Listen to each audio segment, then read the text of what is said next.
Good morning, this is the Eager Beaver Show. You are listening to a True North Eager Beaver Media Podcast.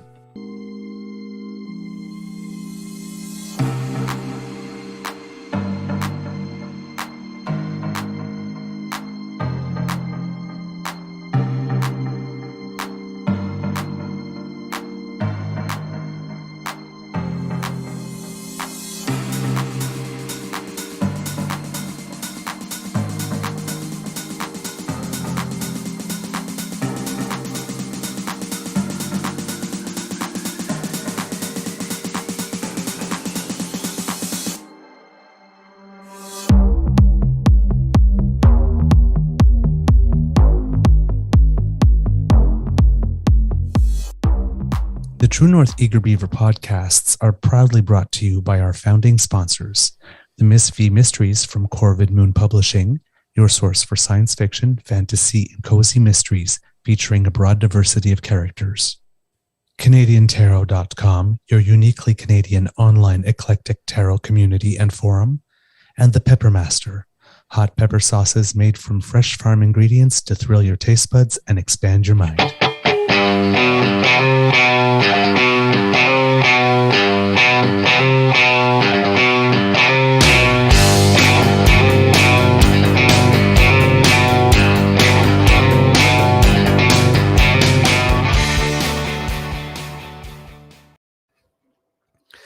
Good morning and hello, kids, and welcome to season 3 and episode number 279. I'm going to guess right now of the Daily Beaver Morning Show here on the Media Network. Jingle, jingle, jingle, jingle, jingle, yeah. Should I be wearing my Santa hat? I don't know. I have it, Well, but okay, I'm I'll also go get having mine a in a bit. fabulous hair day, so I'm having a no hair day, so I was kind of torn. Of course, as kits will notice behind me, even though we are a progressive show, we're not afraid to say Merry Christmas. So I think we just blew about 50,000 conservative minds, maybe 500,000 conservative minds. If Americans are watching, maybe millions of conservative minds, because we actually wrote it right there on the whiteboard there for you. That'll destabilize a few people, won't it? probably. Today, recording day is, but that's not why we do it. Right? That's not why we do it. We wish Merry Christmas because we wish Merry Christmas. This is correct. Yes. That's the primary motive. Everything else is just a bonus. Anyway, today recording day is Friday, December 22nd, 2023, and I'm looking out the window and the sky is gorgeous. There's some blue, there's some pink, there's some magenta. It's a beautiful sunrise today. Hopefully it'll be a beautiful day at the Beaver Lodge, and it'll be a beautiful day where you are too. I'm your host, the Eager Beaver, pronouns he, him, hey, Mr. Beaver A. And with me as always is my good friend, Mr. Grizzly. I am happy today, and I am a little late in joining you, and I thank you for your patience because I actually slept. I slept last night, and the alarm woke me up 20 minutes before the show. And I was still sleepy that I actually pressed snooze and got an extra couple of minutes. So I'm so sorry. I thank you for your patience. But sleep is, when it comes, it's wonderful. So I just took a little extra advantage of it today. So thank you for your patience. And yes, good morning to you, Mateo. It's nice to see you today. And yes, you won't have to miss us because we still have some stuff for you during Christmas week. I hope that Santa is going to be very, very good to you because I know you've been a good boy this year. All right. Okay. Yes, it's a Festivus miracle. I slept. You're right, Kit Mohan. We have our normal Friday show, hopefully, Mr. Grizzly. Oh, yes, of course. All right. Excellent. And before we go any further, let's ask Mr. Grizzly how his mental health is doing today. How's your mental health doing today, sir? Well, sir, once again, I had to clear my throat. I am, as has been every day this week, tired.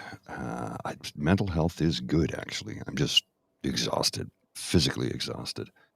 And it's going to be, I'm going to have, I mean, we're taking next week off. We do have shows for you, of course. Yes, we have content for you next week, but taking next week off is going to give me a chance to rest and relax. And I think I've earned it. I think I've earned it. Yeah. Yeah. Have we taken a day off at all this I year in terms haven't. of content? I haven't. No. It's There's been a couple so of days where the computer has taken me out, but yeah. but I was there. I did show up for work. Oh yeah. Yes. Oh man.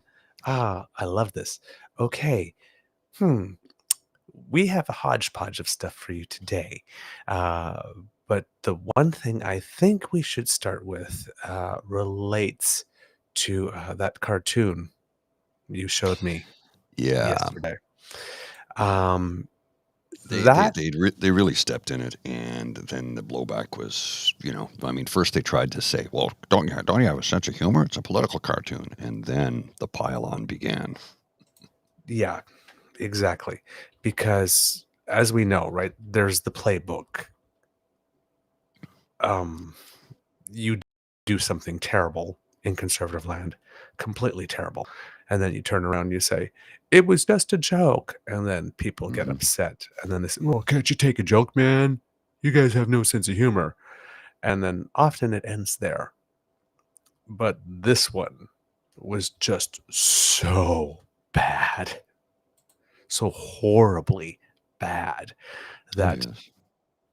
and obviously horribly bad, that people let them have a piece of their mind. And the Sun actually issued an apology. Now, how could I say? I don't want to say it's the minimum, but it is in way of the minimum. Well, They and actually this wrote, apparently was the cover of the Toronto Sun. Somebody said, but this looks like it's the letters to the editor section, so I'm not sure. But either way, it's just yeah, so bad. it is. It is so bad. So they published on their website. I don't know if there'll be something in the actual paper today, but it says published December 21st, 1 minute read. So they didn't say much. But what they said is, earlier this week, we ran a cartoon depicting Ukrainian President Volodymyr Zelensky picking the pocket of US President Joe Biden. The cartoon did not meet our editorial standards. We were wrong to run it, and we apologize. It falsely implied American aid to Ukraine involves theft. It was hurtful to Canadians of Ukrainian origin and to all Ukrainians fighting an existential struggle against Russian aggression. It also used anti-Semitic stereotypes in its depiction of Zelensky. It was hurtful to Canadians of Jewish origin and to the Jewish people currently under assault from a global wave of anti-Semitism. We failed them, and we failed all of you, our readers. The syndicated cartoonist behind the cartoon will no longer run in our newspaper. We promise to do better in the future. I have nothing bad to say about what's in there. Hmm. What I have to say is about what's not in there. Right? There is no apology to Americans No. for the manner it depicted them and their president. It says that we failed, but it has a consequence only for the cartoonist. That's it. This is from the editor-in-chief, Adrienne Batra. Why does she still have a job? You tell me. Like, the cartoon did not meet our editorial standards, but you And you only published noticed it. it didn't meet your editorial standards after you published it, after you tried to laugh it away, after you tried to accuse Hmm. people of not having a sense of humor. It- There's a quality control thing that's supposed to happen at newspapers for things not to get there. And we understand that sometimes things slip that are arguably in bad taste, and somebody will pull it back. But Yes. this is not arguably in bad taste. There's no No, debate it's on just, this. This was there's nothing to debate. horrid. Horrid. Period. Yeah. As soon as they saw the picture, as soon as they saw the size of the nose and how dark the skin got, and that he was pick and pocket associating Jewish people with money Yes. in a terrible way. All the tropes are there, right? All of them. Really? That? Okay. So there's a lot not there. There are more heads that deserve to roll. This can't just be just like, can't you take a joke? Was not enough. Oh, sorry, our bad. We won't hire the guy who penned the cartoon again. Now let's just go on with our lives. Can't be it either. There are people that made decisions. There were many decision points along the way. When the cartoon came in, the person who forwarded it over, the person who approved it, the person who published it, nowhere along the way somebody said, it's almost like the t-shirt thing, right? The guy who let the guy through the security rope,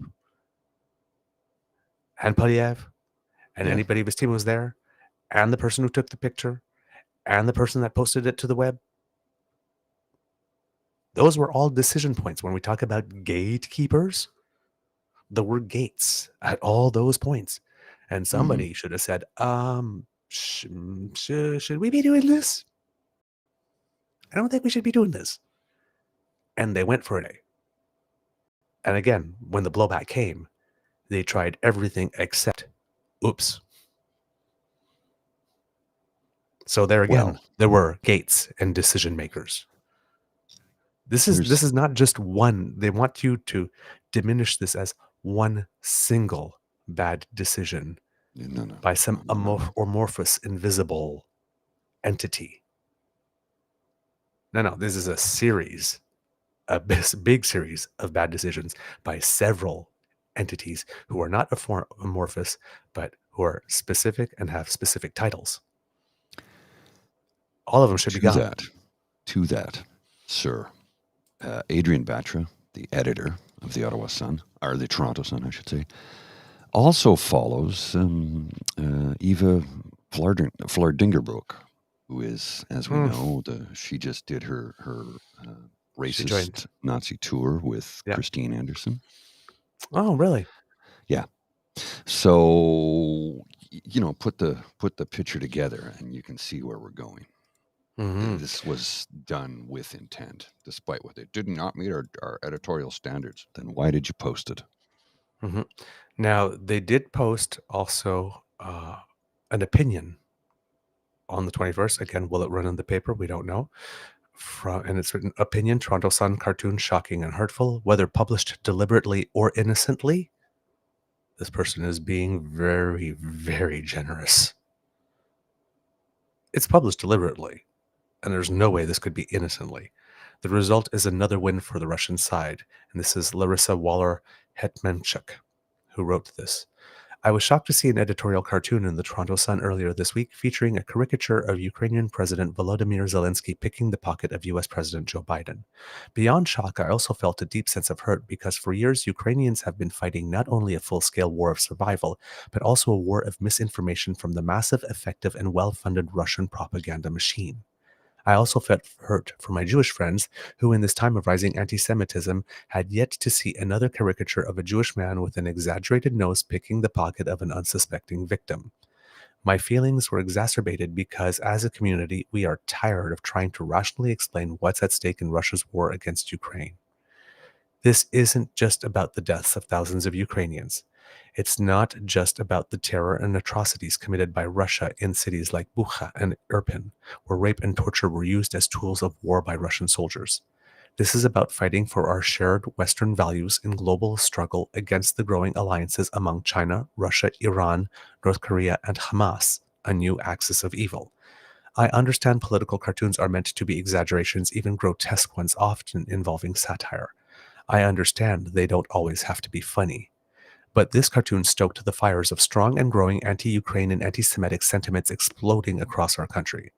In the U.S., funding for Ukraine is dominating the news cycle, with many in the Republican Party echoing Kremlin propaganda about a, quote, forever war and pushing for a restoration of America's pre-World War II isolationism.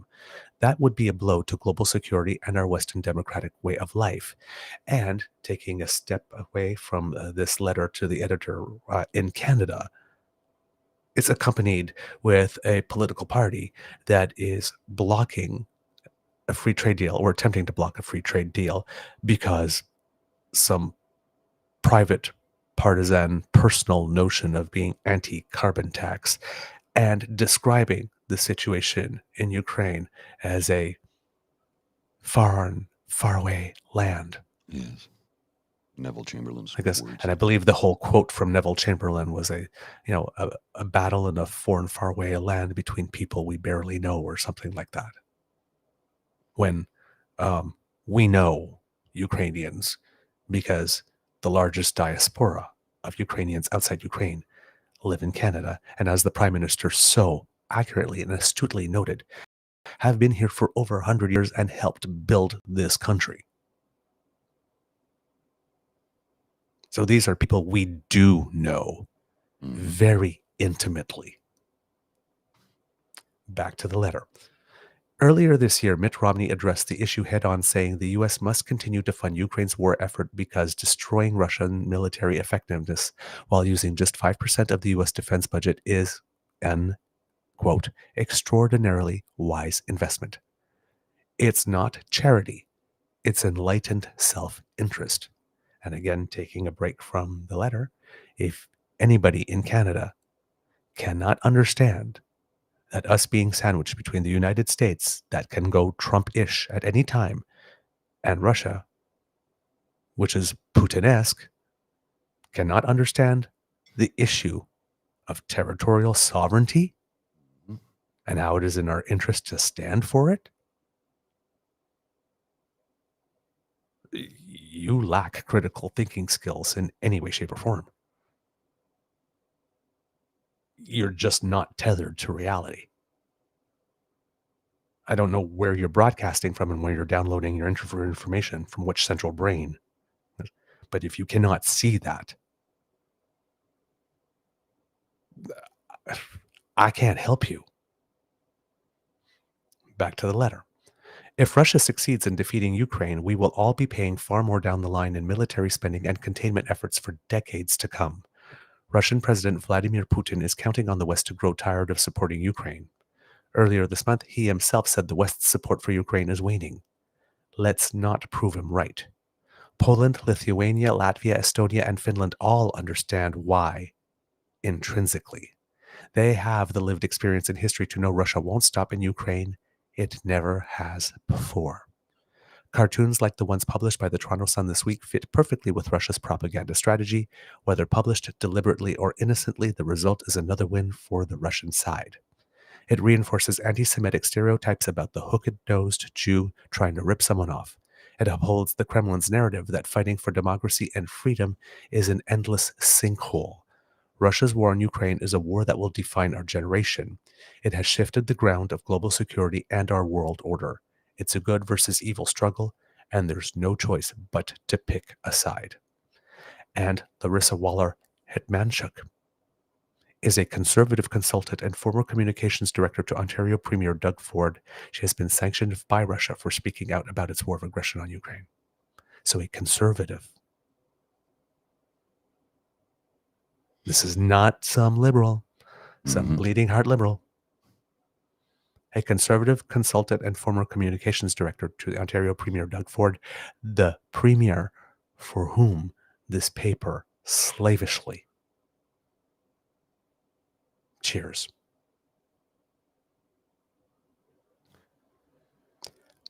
It has to be more than just, we're not going to run this person's cartoons anymore. We're not going to hire this subcontractor anymore. You got to understand, it's all interconnected among these conservatives.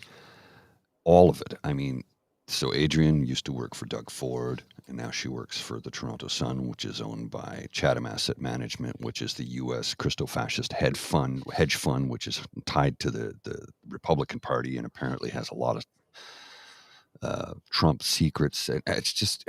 It's a cadre of ghouls trying to take over our democracy to create a a Gilead, a religious state. This is what they want. And I just, some days it's just, I get so angry and then I let go of the anger because I'm not going to let them get to me.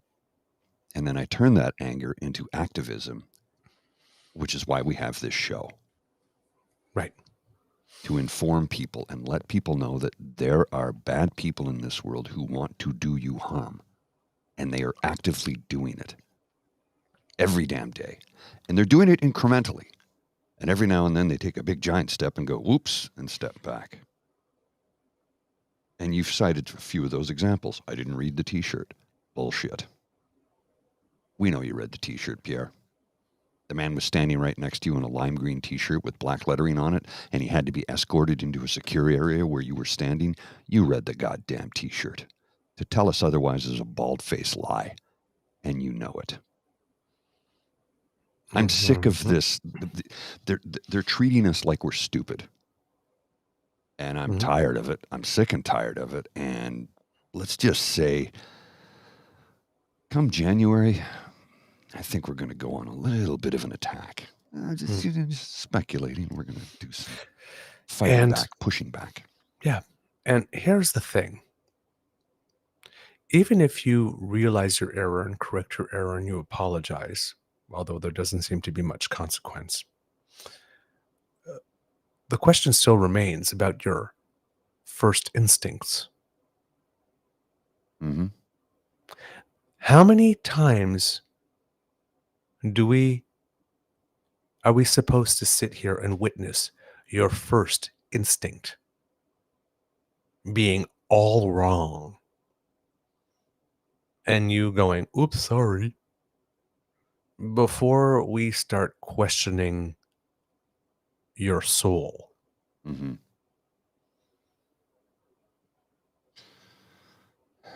Your first instincts on this one was, hey, this is great. Let's run this. That was your first instinct.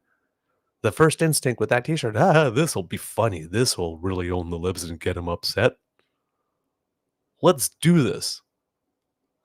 And every time they print a blackface thing. Mm-hmm. And they do that all the time, right? Let's stick it to Trudeau. Let's run some blackface. That'll be good. Probably have votes against feeding children in schools, and they run it and like praise him as a genius. Your first instincts are bad. They're wrong. And once again, we keep on telling you. You keep on depicting us as loony lefties, some type of woke mob, until you do something like this. Like Kevin McCarthy, for example, who got booted, who's not running again as speaker. About 2 days after he got booted as speaker, a few weeks, turned around and said, wow, these Republicans, they're just, I can't believe it. They're so disorganized. You know, maybe the Democrats weren't all wrong. It's like, but you just spent the last couple of years saying that we're crazy and we're nuts, whatnot, and we're terrible, evil people. It's like, because we said things that were critical, but true, unflattering, but true. And all the time you tried to paint us like Michelle Ferrari as a PR campaign seeking to demonize you. And all we were trying to do was warn you about the company you keep. And then you get run over by the bus and you go, wow, I can't believe the leopard ate my face. And we were trying to tell you all along, but you just wouldn't listen. I didn't think the leopards eating my face party would eat my face. We tried to tell you there were leopards in your party, but you dismissed us as being kooky. Yeah. And mean. Yes. We're so mean we by were telling the truth. Only trying to help.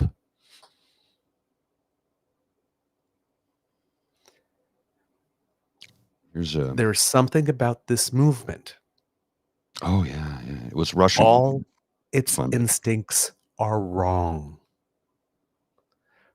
This is Remember the weird when part. people get mad or people get drunk and they say that first thing and they go, "Oh my God, Mhm. it means the first thing Is the truth. is the truth." This is what they believe. Oh, yes. Eyes wide open. Hmm. Eyes wide open. And here's the thing that I would like to, Mr. Grizzly, if you will put it up, because this guy has been sticking in my craw, Lori Goldstein. Pro tip. particularly on this issue. Go ahead. Do not engage with anti-Semites.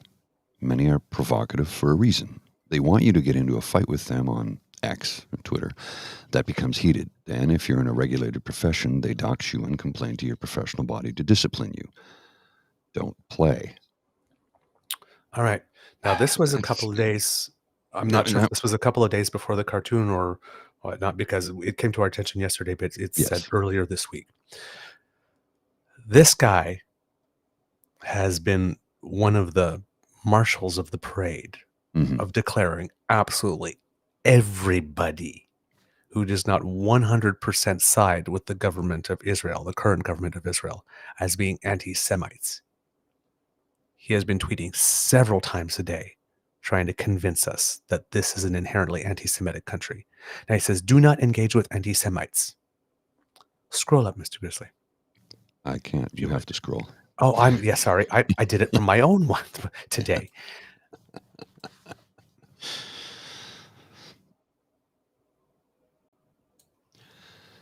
Ahem. Not only does it seem to be that you are engaged with them, but employed by them.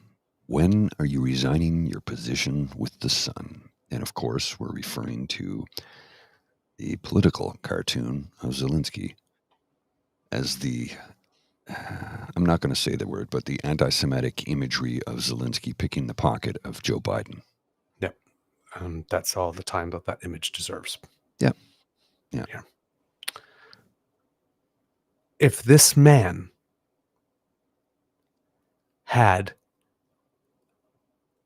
a millionth of a milliliter of integrity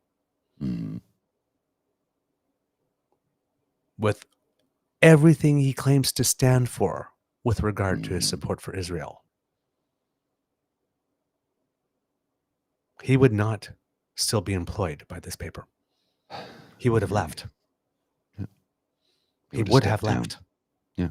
If he had any integrity whatsoever, be like, no, I can't work for a paper like this. And here's so, you know, I just waxed on poetically about how Chatham Asset Management is a christo-fascist hedge fund, right wing tied to the GOP, blah blah blah. All of that is true. I'm not making any of that up. It's all true. It's an American-owned company, allowed to do so by Stephen Harper, who was in bed with the PBCC. The whole christo-fascist thing, and it sounds like a conspiracy, except it's real. And look at this. Look at this. Here's this. And let's not forget for a second, I'll let you, let's not forget also allowed to continue to do what it's doing by the current government, who has not changed the media ownership laws. And if there is one freaking reason what this should be it. Yes. We've been calling for it. We've been calling for it. And here's the thing. Part of Postmedia's business plan is to get funding from the Canadian government. But the cons kind of ignore that and just blame the CBC for everything when they get funded.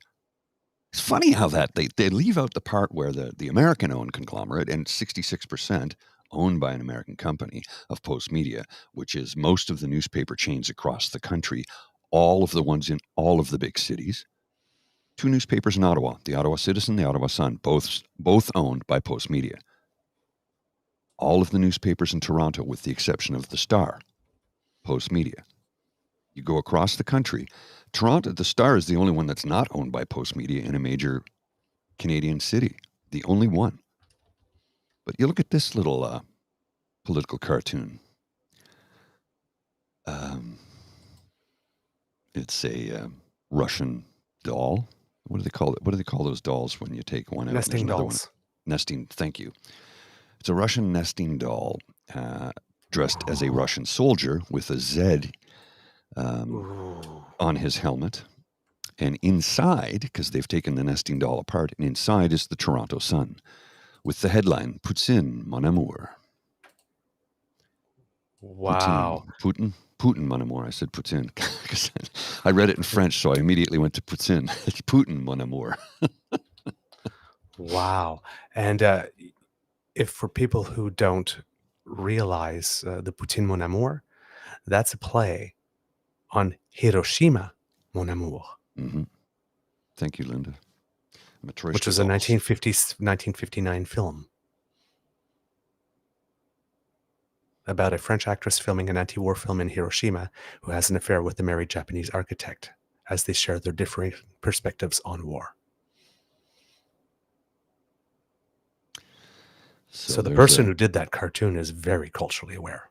Yeah, there's a lot of layers in that one. A lot of layers. Wow. So, kids and cubs, if I'm going to do the democracy is something that you do thing a little early, clip that cartoon and send a letter to your MP, particularly if they're not if they are conservative.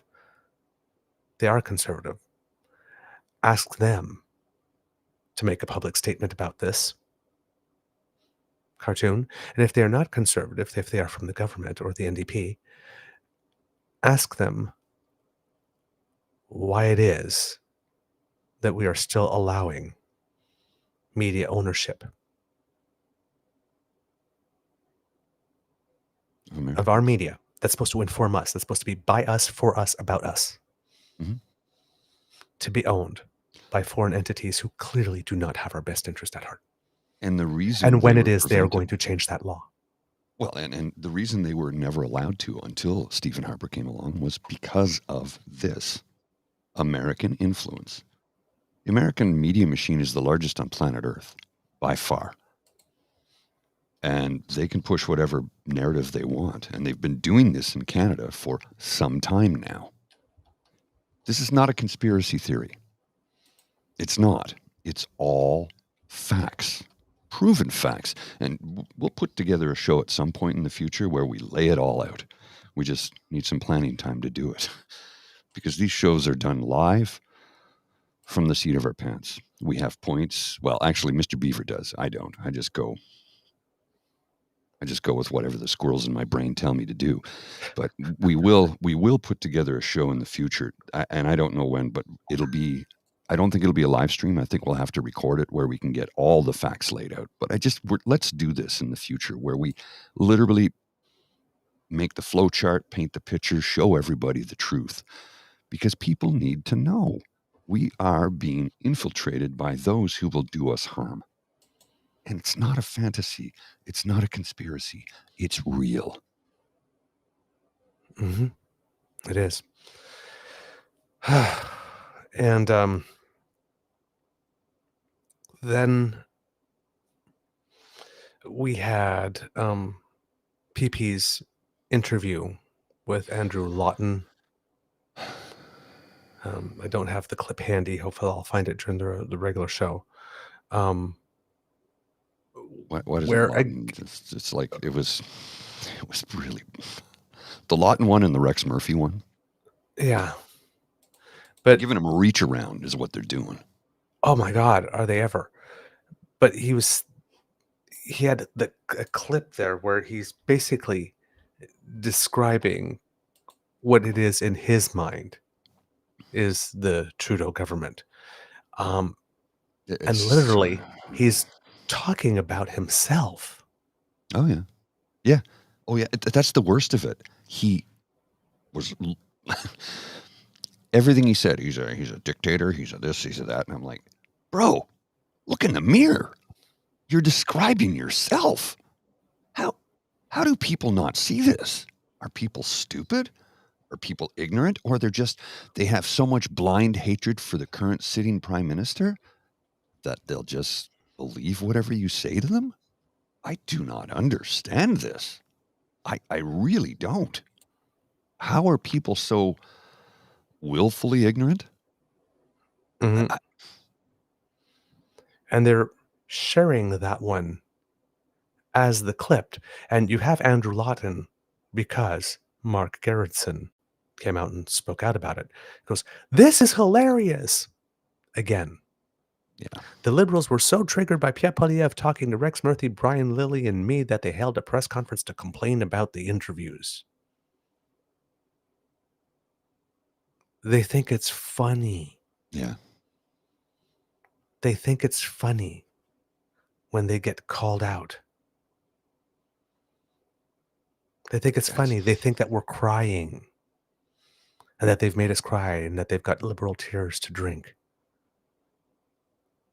It's like we're holding up a mirror to you and we're saying that the internet is forever and you will have children one day.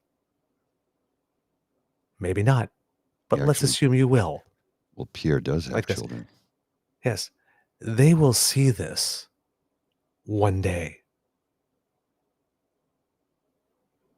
You are putting your name and your face to things that are very embarrassing, that will be there forever. Well, and here's the thing. Why?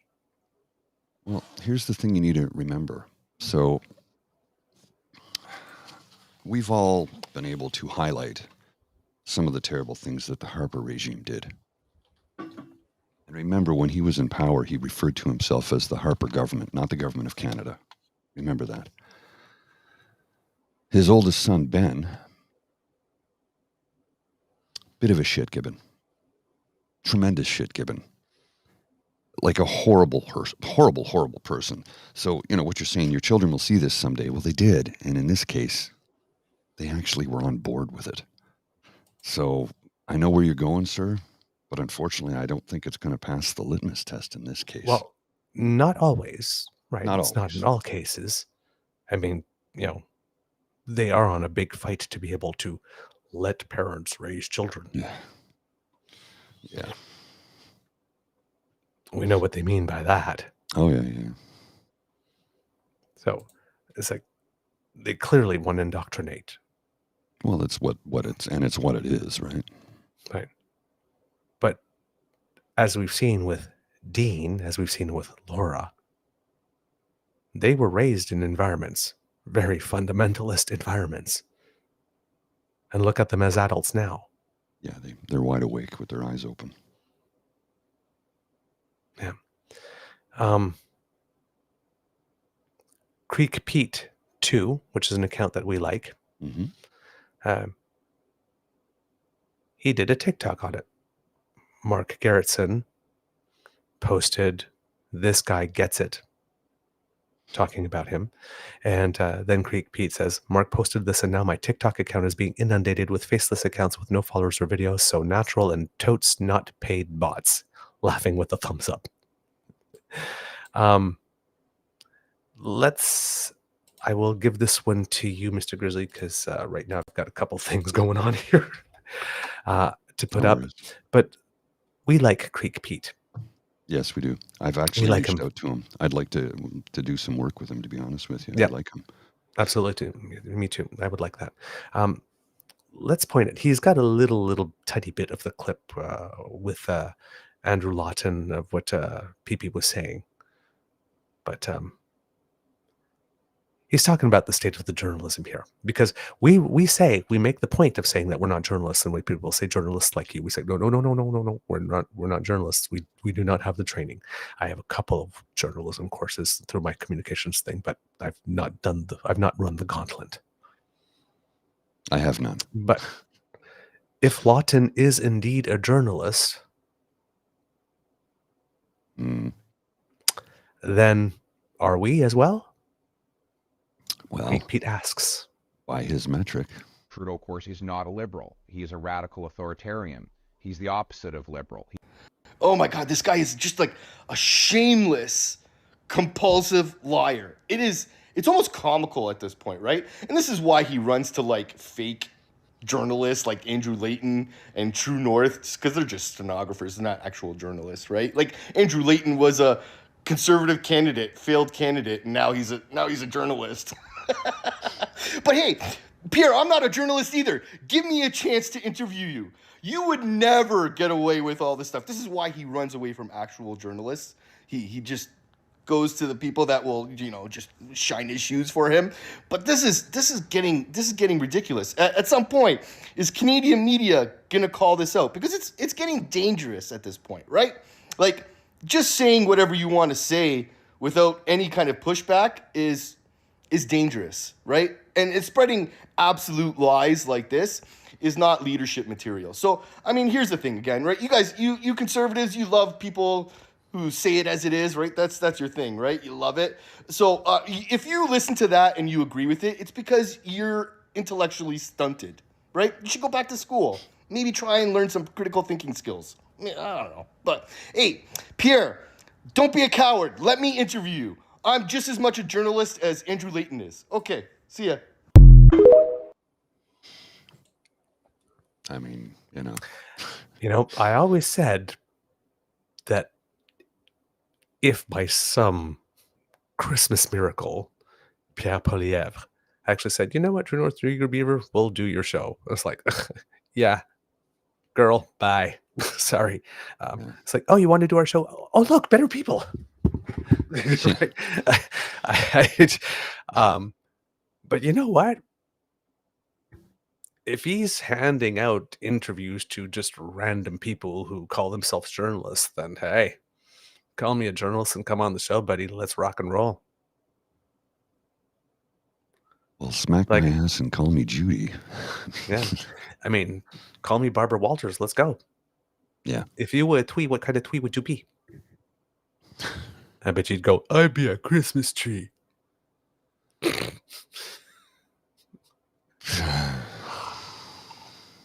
He's always posing. He's always preening. He's always prancing. Nothing of it is authentic. Nothing. Zero. And speaking of the conservatives, when we're talking about their true feelings, probably my candidate for most disappointing MP of the year, Michael Chong. Yeah, because he has his moments and then toes the party line. Well, he how would I put it? It was sort of like Aaron O'Toole, right? When Aaron O'Toole won the leadership, we didn't really think he had the stuff because, I mean, look what he did to veterans, and he's a veteran. Yeah. But he was viewed as being more moderate, and then he tried somehow to pull the party to more moderate stance in some ways, while still trying to play footsie. And he ended up tangled in his own cord and strangling himself politically. Well, Michael Chong used to be viewed as even more moderate than Aaron O'Toole. He was the conscience of the party. A couple of years ago, he started making some interesting statements about foreign aid. Well, this is from a week ago, right? December. This is from 15th. a week ago. Yeah, I've been trying to find a moment every time to bring it up, and then just the events have been like throwing us off. But this is a great moment since we've been talking about Zelensky and conservative support for Ukraine. He wrote a 13-point thread. And he starts, would you read the first one, Mr. Grizzly? Because this is a work of something. Conservatives support Ukraine as Ukrainians defend their country from Vladimir Putin's illegal invasion. The Conservative Party has a strong record of supporting Ukraine. The strong support will continue under a Poilievre government. Basic boilerplate statement. We have no evidence of this based on what's going on now. Actions speak louder than words. Here's the Conservative record on Ukraine. It was a Conservative government on December 2nd, 1991, that was the first Western country to recognize Ukraine's independence. Honorable Barbara McDougall signed for the Government of Canada. This is factually incorrect. It was not a conservative government in 1991. That's correct. It was a progressive conservative government under Brian Mulroney. That party does not exist anymore. No, it does not. The current party removed progressive from its name. and stands against almost everything Brian Mulroney stood for. He was the greenest prime minister. In history. This country, this party doesn't even stand for that. Whatever the equivalent is of stolen valor from taking the good deeds of political parties past and acquiring themselves, acquiring it yourself and then putting it on like some jacket. That's what he just did right there. As President Obama once said, you didn't build that. And there's almost none of you who are on the benches now who were there then. And if you were a party then, you would have stood against it in 1991. You didn't build that. Don't claim that. That's not your legacy. Continue. It was a conservative government that negotiated the first Canada-Ukraine free trade deal. Ukraine free deal? I guess he left the word trade out there. Ukraine free deal under Prime Minister Stephen Harper. Okay. That was in 2013, 10 years ago. Keep going, Mr. Bisley. It was a conservative government under Prime Minister Harper that first initiated Operation Unifier, which the Liberals voted against in the budget 2015, which was critical in preparing Ukraine's armed forces for Russia's attack. Now, that was in 2015. Because you vote against the budget in general does not mean you voted against every single individual item in the budget. Unlike the 30-hour CPC telethon, where they voted on each measure specifically and voted against no. every one of them. There's a difference there. You They can't voted take against a every vote one. against the entire budget and say, hey, you voted against the good stuff in the budget, because there was other stuff in that budget in 2015. Lots of other stuff in that budget in 2015 that a liberal in good conscience could not support because there was one good thing in it. Come on. Do you Girl, want to respond come to on. this? Do you want to respond to this? Real proud Canadian, but y'all can't even speak or spell the world. Hey, mon esti tabarnak. Colin, tabarouette là. I bet you I can speak French better than you can. Yes. Look, I don't know if that's if the person's angry that said that, but it's like Mr. Beaver worked as a translator. I went from school through pre-K through university in French in Ontario. Yes. So I think we've got that covered. Thank you very much. French in a predominantly English environment. Yes. Okay? Écrase raisin. Ben oui, là. And how big is the Francophone community in the current area of the country you reside in? I know there is a little bit, small pockets, Yes. but Yeah. not. But not so. Yeah. Shall we continue with Mr. Chong? Bitch, I'm petty. He's like, and yeah, okay. known And to so throw anyways, like, shade. so J56 says I'm native French. So So am I. So is the co-host. Just to let you know. And we have done programs, by the way, en français. Yes. We've done an entire interview en français. Just so you know. And Just so you know. what's really interesting is I've got a personal clip here, though the interview is in English because we wanted to bring it, with an old friend of mine from Saint-Pierre-Joli, Manitoba, a Franco-Manitoban, who's a designer. Just so you know, that's okay. Canton We're not pompon. dumping on you. We just want you to know. Canton pompon. Okay. Pump So your brakes. we'll continue.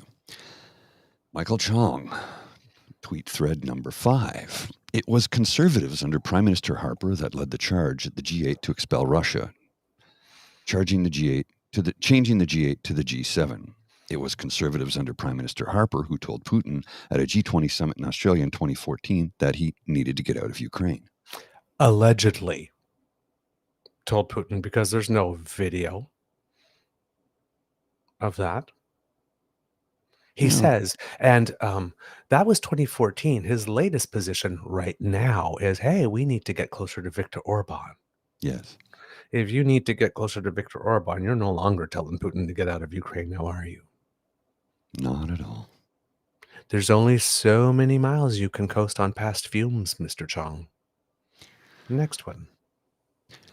It was conservatives that called for providing lethal military equipment to Ukraine through 2020, 2021, and 2022, which the Liberal government refused to provide until February 14th, 2022, a mere 10 days before the invasion began on February 24th.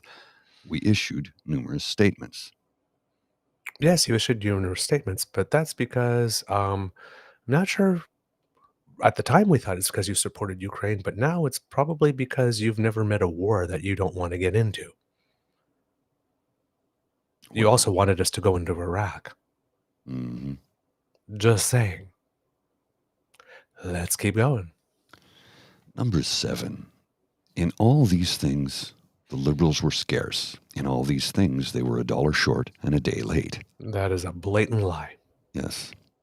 Since Russia's invasion in February 2022, we've also called on the Liberals to provide surplus labs from the Canadian Armed Forces, Weapons.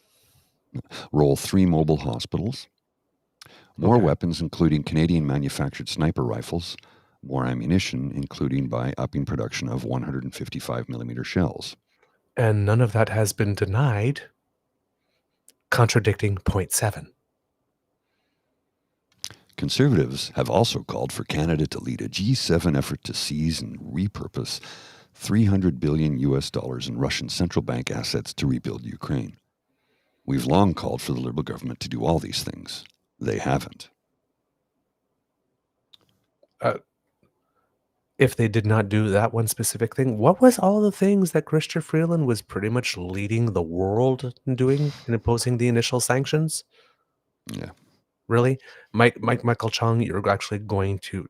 This is like the people that turned around with the latest decree from the Vatican saying, oh, the Holy Father needs to be excommunicated. You're not doing the work of God. And there was a priest in New York who blessed a couple, I guess, and published it in the press, and they're going like this, shouldn't that have been done privately? Why? To spare your feelings so that if you don't have to see it, it doesn't happen? You have all these people thinking that all of a sudden they know better than the Pope about being a faithful Catholic. You're going to come and tell me, Michael Chong, that you know better and have done better and have stood for more on sanctioning Russia for an invasion of Ukraine than Chrystia Freeland, the daughter of the lady who helped write their constitution? Really? Yeah. Girl, really? Next point. Last week, Conservatives voted against the Liberal government's estimates. We always vote against the estimates. The estimates are confidence matters.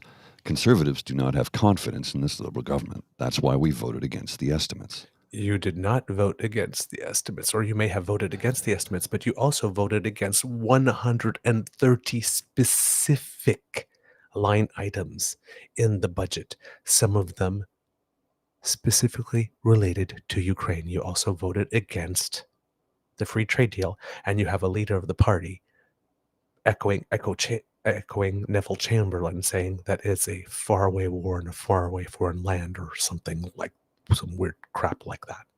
Well, it's also Girl, 2,000 come on. kilometers closer to Canada than Israel is. So Yes. there's that. There's that. From Heck. the 2014-2015 budget, the opposition Liberals voted against the estimates for Ukraine, including Operation Unifier. That doesn't mean they were against Ukraine. They voted against because they did not have confidence in the Harper government. No, that is not why. They voted against it because the entire budget was shit, and you've already made that point. So now you're repeating yourself.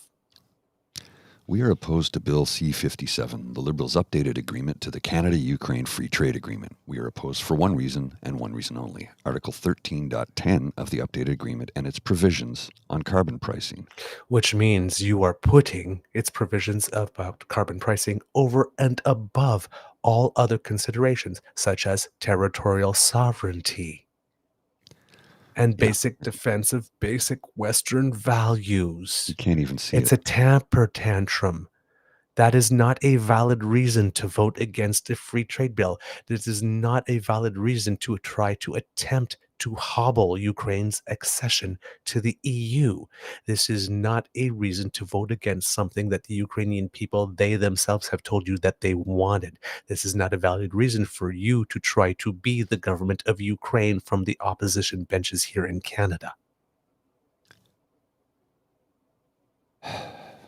I'll read the final tweet, but I'm not playing this video because I can't listen to Garnet Genuous. No.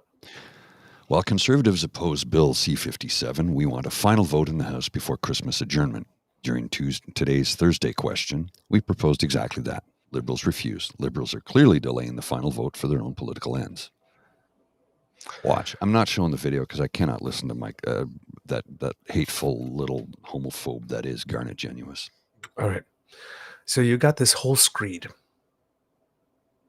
by Michael Chong.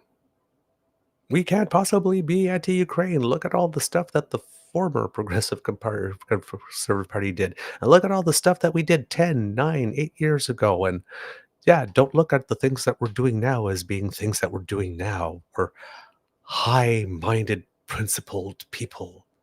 We voted against it because carbon tax and we don't have confidence in the government. Well, and I like how... Without considering the actual consequences on the ground of that vote. He gets immediately called out by Stephen Maher. Immediately. It's like, why did you vote against Operation Unifier? And then he gives point number 10.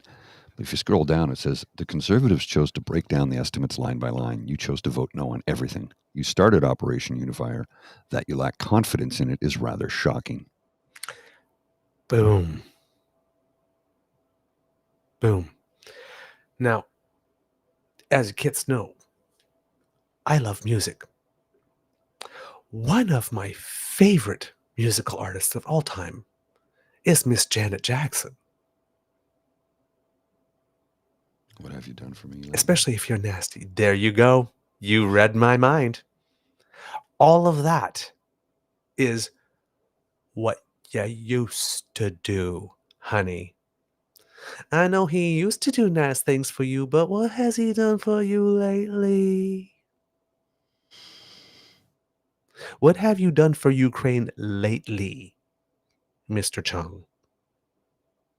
What has Pierre Poilievre done for Ukraine lately, Mr. Chung? Because while you're sitting there and wrapping yourself up in past accomplishments and past stances, the war is going on now. The help is needed now. Why are you living in the past? All of that is a 13-point screed to get us not talking about what you are doing now. And then the Sun runs a cartoon like that. And from the conservative benches,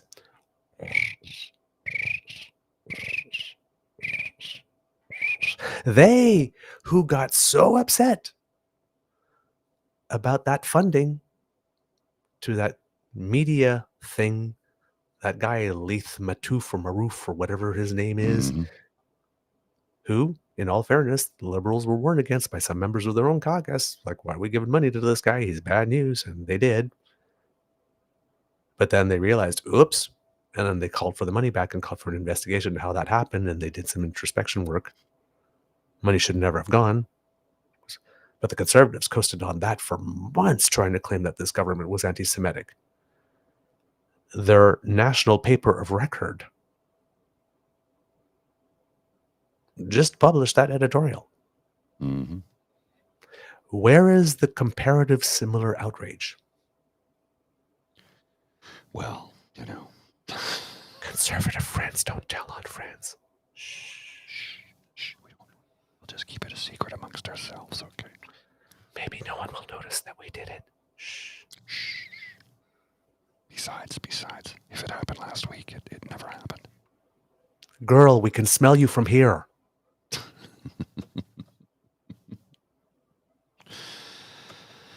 I mean, I'm surprised I don't have to do this podcast with a clothespin on my nose. We can smell you. Do you not smell yourselves? Have you gone nose blind? Should we get you some free Febreze for your armpits? Well, you made mention earlier about I didn't think the leopard eating my face party would eat my face. Well, Argentina Protesters took to the streets against Milal's decree that paves the way for state-owned companies to be privatized, mining to be deregulated, firms to strip workers of maternity leave, and foreign companies to invest in rental housing and land. Maybe you shouldn't have elected him. But we wanted change. Here's the thing. He said he was going to do this. This was not a secret. This was part of his platform. We thought we had guardrails. We didn't think it would be this bad. He literally said it. He called himself Yeah. an anarcho-capitalist. What did you think that was? Did you not look it up? Clearly.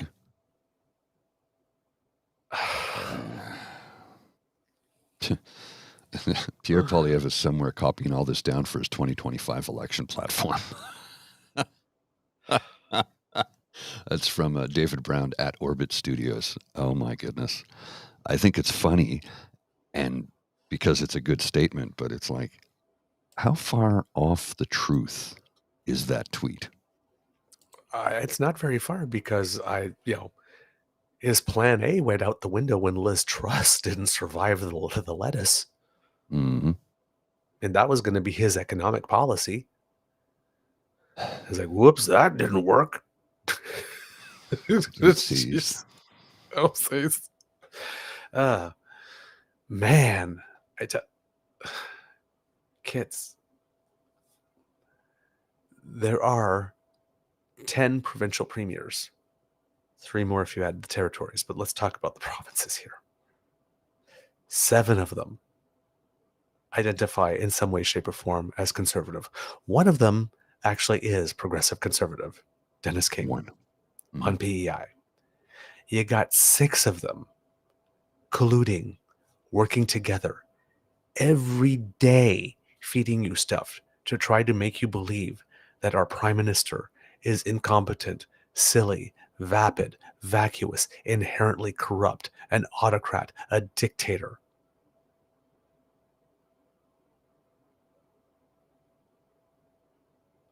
That's a strategy because they are the problem. Smith, Moe, Ford, Legault, Higgs, and Houston, who's looking kind of good compared to the other 5, I must say. Even though he's a disaster as well, because he came in promising he would fix healthcare in Nova Scotia. Let's ask some Nova Scotians how he's doing on that. Huh? Care to weigh in there, Saucy? That's the horse he rode in on. You have them 6 daily feeding you a narrative that, oh my God, if it weren't for the prime minister. They are the problem. Again, our premiers are the problem. And there's 6 of them versus 1 of him. There's a reason the zone is being flooded by BS. They are trying to distract you from their own incompetence and heartlessness. Indeed. The carbon tax thing on home heating oil? Oh, Justin Trudeau needs to do something about that. A lot of you are declaring surpluses right now. Why aren't you using your own money to help your own people? Healthcare, we need more money. Why won't the prime minister fund it? It's terrible. So the prime minister funds it, and then they don't spend it on healthcare, or they decide to pay 3 times more for nurses. Insert middleman. Doug Ford, there's an article saying he needs to dip into his contingency funds. Well, maybe if you stopped hiring nurses at 3 times the price through private industry, so he can slip a little to the middleman in between, you wouldn't have to dip into those contingency funds. Maybe if you didn't spend all that time trying to shift $8 billion, now valued at $25 billion of public good, to your friends who put a little donation in a box at your daughter's stag and dough, you wouldn't have to dip into that contingency fund. Just saying. We need housing. It's terrible. It's like, housing is not primarily a federal responsibility. Oh my God, he's so heartless. It's actually true. Then he brings in Greg Fraser and says, here, go ahead. And then what do? Not like that. The money has to go through us. Well, the mayors are going, I don't care what you're saying. Screw you, man. Hand us the money. because we ain't getting it from the people who created us, because cities are a creation of the province, are not actually giving us the money to do what it is that they're asking us to do. So yeah, federal government, yeah, you don't listen to them. Just keep the money coming.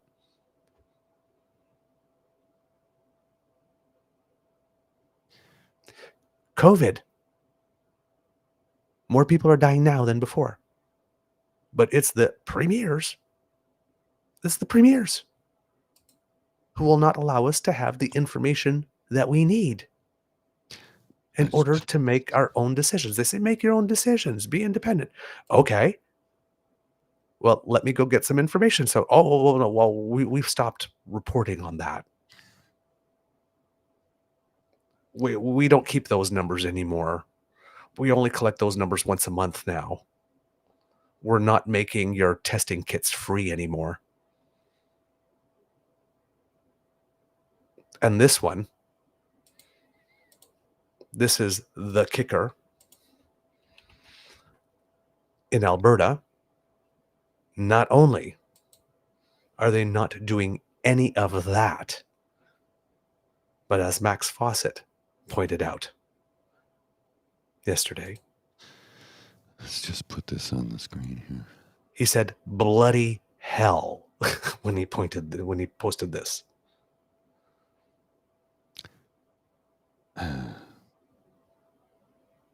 The Do you have it, documents Mr. Grizzly? obtained, yeah, it's on Yep. the screen. The documents There you go. obtained through an access to information request consists of dozens of pages of communications between officials at Alberta Health, the government, ministry, and Alberta Health Services, the provincial health authority.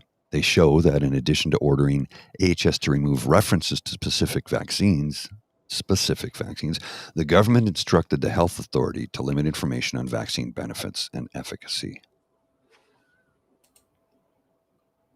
You gotta be effing kidding me right now. Right? Not wanting to promote vaccine mandates for new vaccines is one thing. It's a stupid thing, but it's a one thing. stupid thing. But literally hiding information from the public on the efficacy of vaccines in general Yeah. is especially malicious and evil.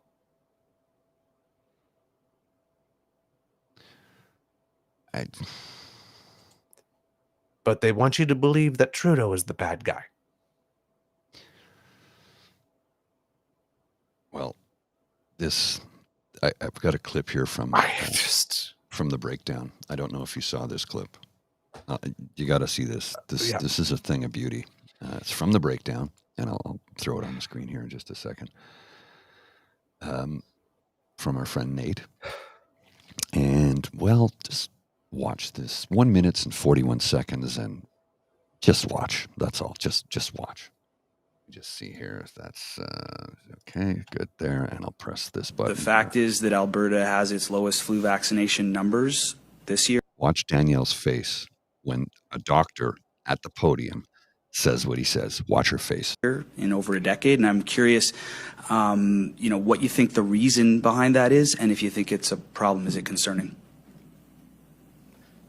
So I'll start by saying it's absolutely a problem and a concern. So I'm a physician. Vaccines work. They really, truly work. I want to put this in perspective out there that what we need is more Albertans being vaccinated because it works and it helps to protect those people, but it helps to protect the system. I'll give some examples. We're seeing 2-year-olds out there now that are getting influenza and having encephalitis, which is an infection of the brain that may actually be life-threatening. And if they survive, they may never be normal again. We're seeing adults that are going to maybe need heart transplants from influenza because they've done so much damage to their heart. I want to just say, I'm not a politician, I'm a physician. So if Albertans can get their vaccine, there's two pieces. It'll protect them. But our system right now, our hospitals are overflowing with sick people with all respiratory viruses, but influenza is one of the highest right now. So I just want to use this opportunity to urge Albertans and all Canadians. I don't want to debate which province has better influenza or immunization rates. I would just love to urge everybody to go out there. And I'll just say, I got it. My family got it. It's protecting you, but it's also protecting other people that are going to get sick and protecting our healthcare system so we can take care of people. So I just strongly urge and use this opportunity that we just need more vaccination for sure. Oh, she nods yes a couple of times, but if you look, she was biting the inside of her cheek. Oh yeah. And the hands, like Abby G said, look at her hands. Like she had them, she held them held for a while. She held them like this, and then I'm gonna freaking strangle you, hands. and here's a tweet, a sort of a quote on this. Check this out. Spencer B. Miller. I watched this video and immediately went and got a flu shot because I'll do anything a health official recommends that makes Danielle Smith look this upset. How many days will it take before we find out he's no longer in that job? Well, give it a minute or two. Because I think she got rid of the Auditor General and the Ethics Commissioner, I think, so that she could keep on receiving gifts.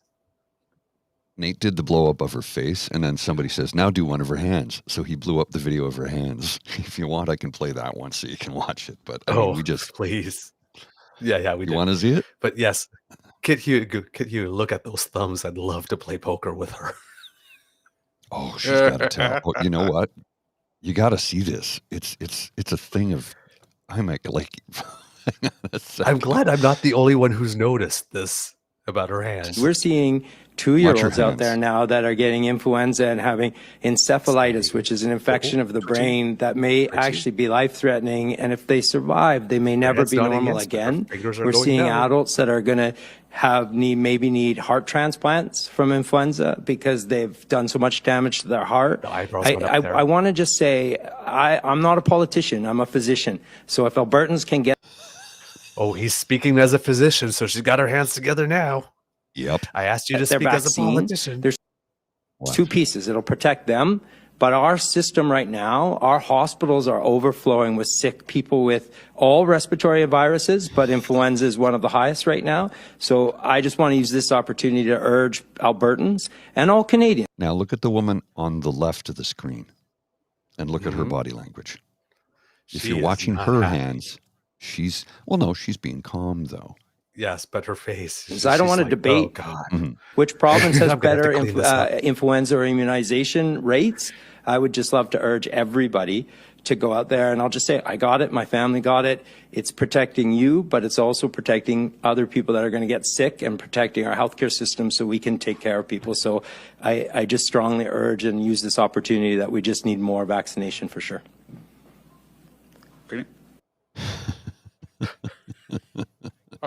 Oh man, she was not having a good day.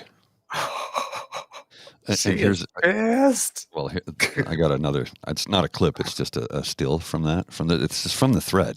And check out this still. Her face as soon as you said vaccines absolutely work. Yep. Yep. That's what she bit the inside of her cheek there, so she could go out and scream. Oh my word! Wow. Yeah. Wow. Oh man. Jeez. Eesh. Oh man. Mr. Grizzly, do you have something? I gotta hang on, just give me a sec here. I got a couple things. I'm just finding this one way too funny. Oh, I know. I hear you. That's Coffee Fixes Everything who sent me that, by the way. So thank you for that. I really do appreciate it. And that was from Nate. But you know, we only have so much time in the day to scour the internet for the things that we need to use. So the Kits and Cubs are always sending us stuff. Sometimes we get to use it, sometimes we don't. But I've got two things for you here. First, it's Theo Moudakis political cartoon, The 12 Days of Christmas. On the 12th day of Christmas, my premier gave to me 12, laws reversing 11, lands a swapping 10, lychees leaping 9, parks a paving 8, stickers sticking 7, notwithstandings 6, hour wait times 5, buck a beer, 4 fancy spas, 3 highways, 2 fired aids, and a call from the RCMP.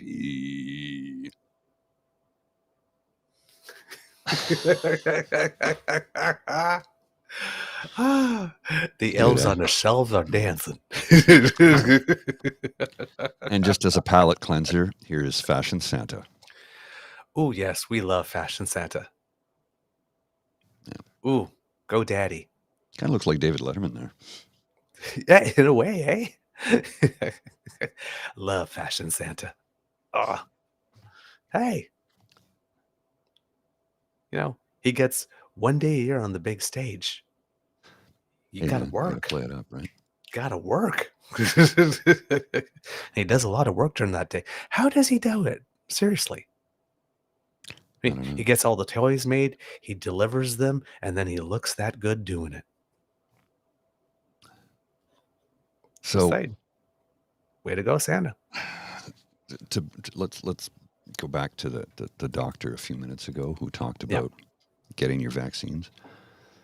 Here's a frightening headline from CBC. Whooping cough cases in Alberta on track for one of the worst years in a decade. Manitoba doctor shows 831 cases of pertussis were confirmed in the first 11 months. Pertussis whooping cough cases in Alberta by year, 2023. 2017 was the last big year. 2021 and 2022,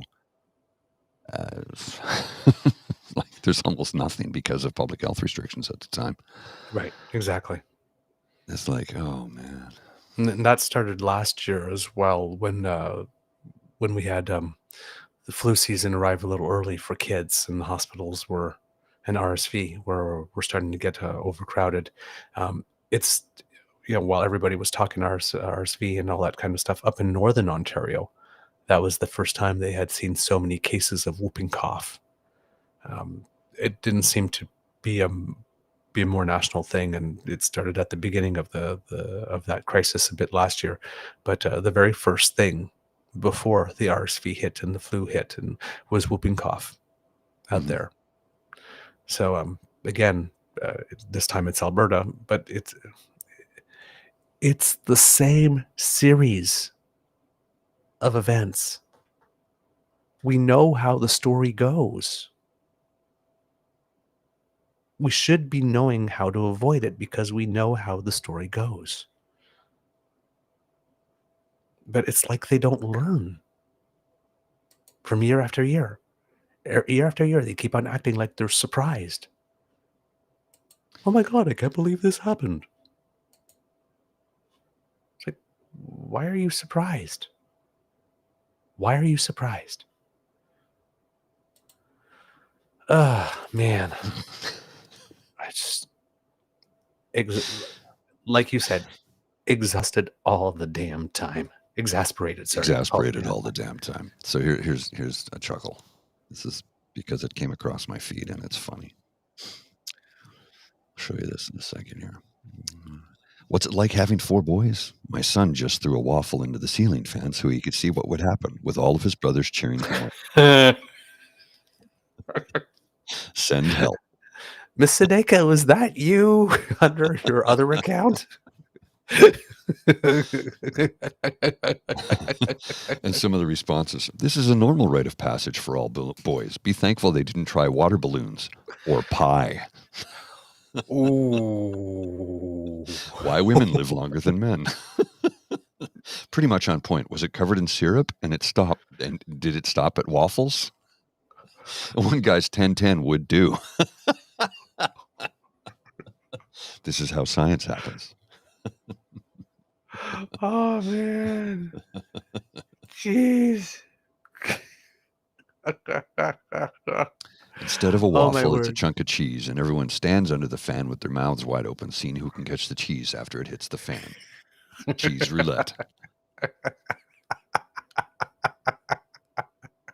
A word of warning from a fellow mom of 4 boys. Never, ever, ever, ever let them bring slime near the ceiling fan. Oh, my word. Hey, Mr. Grizzly, I have to share something with you because I just spotted it to show the kids. Because we just showed Danielle Smith's hands. This is a tweet by C. Brodeur at CYMPFA. Oh, wow. Well, let me just put this up on the screen here. That's kind of And you put the tweet before, actually, because I just can't said see she the one looks like she's before. gonna. It just says Oh, you you're unable can't? to view. Yeah, it won't see. Doesn't show Oh, it for some okay. reason. Okay. It's Ubaka Ugbogu, and he writes, Danielle Smith looks like she's about to choke him, which is what I literally just said. Mhm. And then Douglas Connors, at True Eager, often points out how Smith effectively holds her aggression in her hands while maintaining an otherwise calm demeanor. You can see her hands start twitching as soon as what's his name starts talking, slowly to be sure, but then a total loss of control. We just they're said it. listening. Thank you. I don't know if you watch us on the chat or if you have if you're here or whatever, but thank you. I feel seen. Ah, that's an early Christmas present. Thank you so much, Ciboradar. Thank you, thank you, thank you. I'm bookmarking that right now so that I remember to send you a little something on Twitter, just in case you're not watching the show live. But wow, Well, and here's how nice one. is that? So this is from Dr. Jonathan N. Stay, a clinical psychologist, adjunct assistant professor at the University of Calgary. Bylines for Global, CBC, Slate. He writes a lot of stuff. So let me show you this tweet from him, because I've said something along these lines, but not quite so eloquent. Imagine saying that you're against unnatural chemicals and vaccines and then ingesting unregulated and untested alternative medicine concoctions. I said it a little less eloquently. My statement was, when somebody said, I'm not getting the vaccine, I don't know what's in it. It's like, I've seen you snort cocaine off the back of a toilet tank at a strip joint in Elmer. So don't tell me you're afraid of what's in the vaccine. You bought that from the bartender 15 minutes ago, and I'm watching you do it now. So don't tell me that. Don't tell me that. Yep. All right, kids. Changing tone a bit. I'm going to try something, and it's something I've never done before. The sound may not be the best, but hopefully it works. When I went to Ottawa a few weeks ago to cover the iPolitics event, and hopefully we will get an interview with one of the people that were there. There was a lady there, Claire, and her last name escapes me at the moment, who was such an engaging speaker that I went up to her after and I asked, would you come on our show and say that? Because it was a session about disinformation and how it's profitable. And, with the slap suits and all that stuff that's going on. And I thought, hey, talking about how disinformation actually is a profitable avenue of business for certain people and what it is that we can do about it. Because you have to understand, there's probably a lot of people that are involved in the whole disinformation thing that don't even believe a word of it, what it is that they're putting out. They just can make a buck out of it. Yeah, basically. Right? So the true believers are one thing, and they're dangerous enough, but the people who don't actually believe in it but say, hey, I can exploit this to make some cash, they're particularly dangerous. Yes. They care So about we're nothing hoping but to, yeah. But while I was there, because we like to profile Canadians who make us proud, I met up with an old friend of mine. Now, this is someone who I met when I was in grade 9. Kids, grade 9. There was a group called Canadian National Parents for French that had put, actually, this is actually kind of funny given what happened earlier. Canadian National Parents for French, who took a group of 40 kids from all provinces except for the province of Quebec and the Yukon Territory, and paid for them to live 3 weeks in the province of Quebec to have an experience of living in a predominantly Francophone area. Mm-hmm. And for 3 weeks, we went all around the province, looking at stuff and living in French. So, we were in Montreal, we were in Quebec City. We went to the factories of Les Petits Gâteaux Vachon. So if you like Mae Wests and Joe Louis and whatnot and Passion Flakies, we went that. We went to La Ronde. We went to things that kids would like doing. A couple of museums. We ate at Aux Anciens Canadiens, the restaurant, the famous restaurant in Quebec City, and all types of stuff like that. And we were brought together, and it was a beautiful, beautiful, beautiful experience. We had to write an essay contest. It was an essay contest to get in, and I wrote one, and I happened to get one of those 40 spots. And this guy was there. His name is Sol Desharnais. He's from Saint-Pierre-Joli in Manitoba. He still lives there all these years later. But he also is a fashion designer. And he makes some really, really cool stuff using recycled and upcycled materials. And every year, around this time of the year, as many artisans do, they do the trade show circuit. So they travel all across the country, going from place to places with their stands, and they sell their wares. And this is a busy time of year for him. I think he was like 5 or 6 weeks on the road, complete nonstop, before going back home. And I saw him post, and I said, "Hey, you're on your tour. Let me know when you're going to be in Ottawa." And he said he was going to be there. So I'll come and see you. So we haven't seen each other in about 35 years. Oh, wow. Yeah. So as we say in French, c'était des retrouvailles. We made a meeting again. And I figured, well, since we like to profile cool Canadians who do cool things, why not a fashion designer who's eco-friendly and eco-conscious? Okay. So I did a little spot interview with him. Okay. Like I said, all I had was my laptop, right? Because I don't have I don't have Mr. Grizzly's type setup for a great sound quality and lights and whatnot, and so there's no edits. There's You should no let me cuts. know. I would have helped you out. It was a very, very last minute thing. Oh, okay. So, but I present it here for you. Hopefully, it will work because I had to actually take the video from my laptop and try to bring it to this computer. You could tell Mr. Grizzly is the gear guy. And it's not me. But we'll try it here. Mr. Grizzly, if you'll bring up this, because I think once I click this, it starts very soon after. Let's give it a And try. you'll see me. See what happens. All right. So are we set up? Yeah. Go ahead, run it. All right. Let's see if it works. It's trying to do something. Come on, work for me. There we go. Nope, not yet. Oh, maybe. I don't know. Well, I'll just put it in the background until I can see it come up here. So once it's operational, I'll put it on the screen. It might take a minute or two. Sometimes that happens. Ah, darn. It's When I tested it, it worked. well, of course. But we logged on the other day and everything worked, and then it Yes. stopped working. So, But the thing is, what I pressed stop to try and cue it to the point after I was queuing the video, and that would not allow me to do. Next time, just send me an email link to it, and I'll be able to do it from here. Okay. Well, then I can. I think I can do that. Okay. Give that a try. I'll be all right back. I just gotta.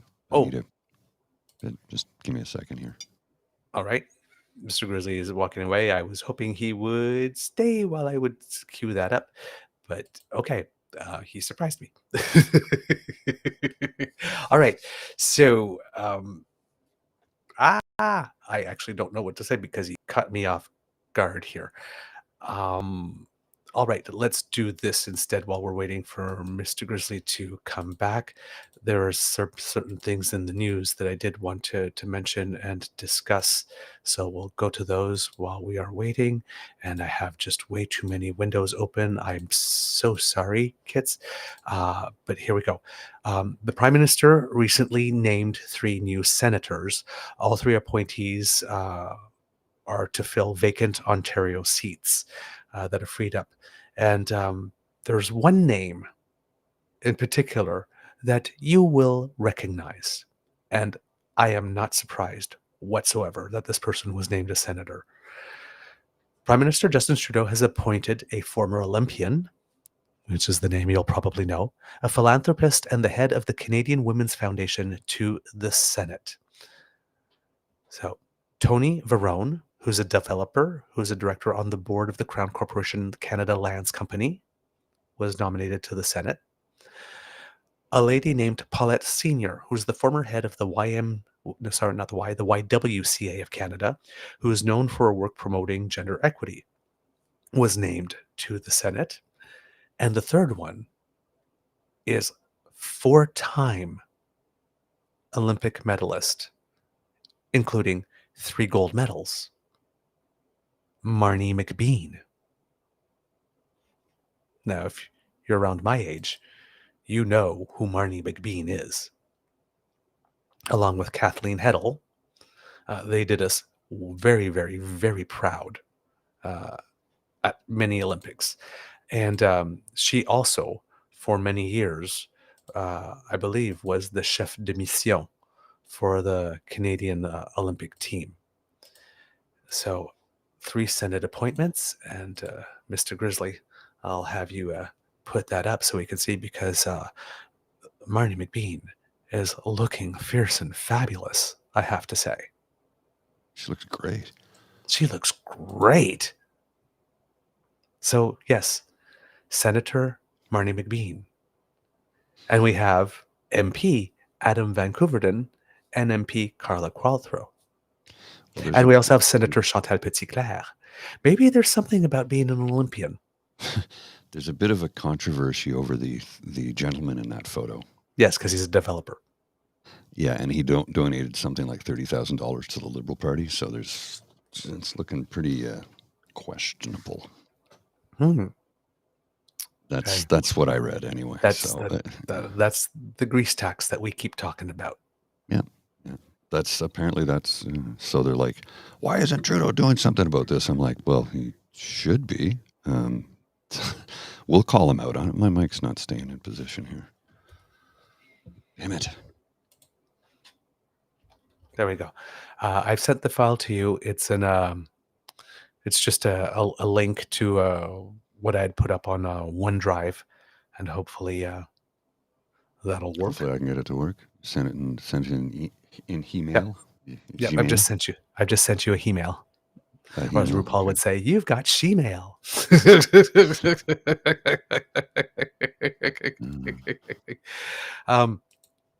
Since that little RuPaul reference came about, there was a little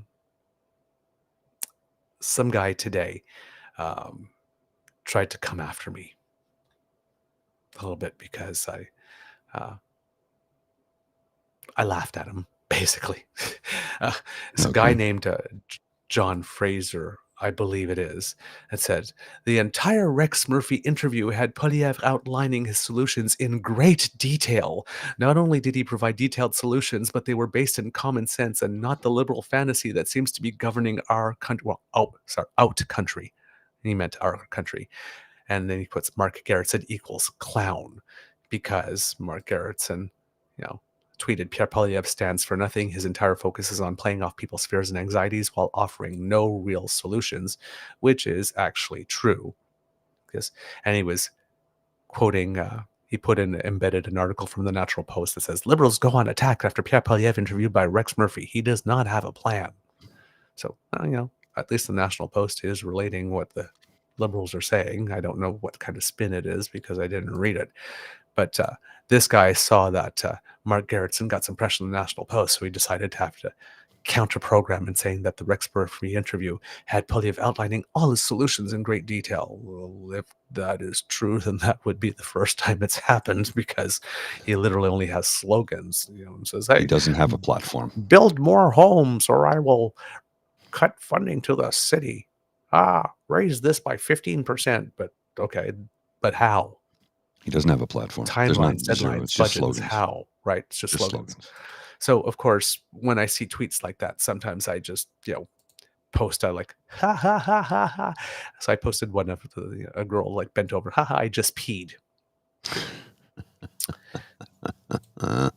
So, this guy, and here's the thing, you know when we talk about stand-up comedians and why there aren't really any stand-up comedians from the right Hmm. who are particularly famous because their comedy is all about punching down Yes. on people. Well, again, petty is my favorite color. Mr. Grizzly, if you would. What, the interview? What do you want me to post? The thing I have in the share screen for you. So this Okay. person, after I said, ha ha ha ha, I just peed, tried to be funny. I'm glad to see the operation was successful. You look much better now. I did want you to know that there are a wide variety of incontinence products available for all genders now. Hello, John. Who am I to argue? I will defer to your superior personal expertise and life experience in all matters related to incontinence and undergoing medical procedures to correct the affliction. Inspired by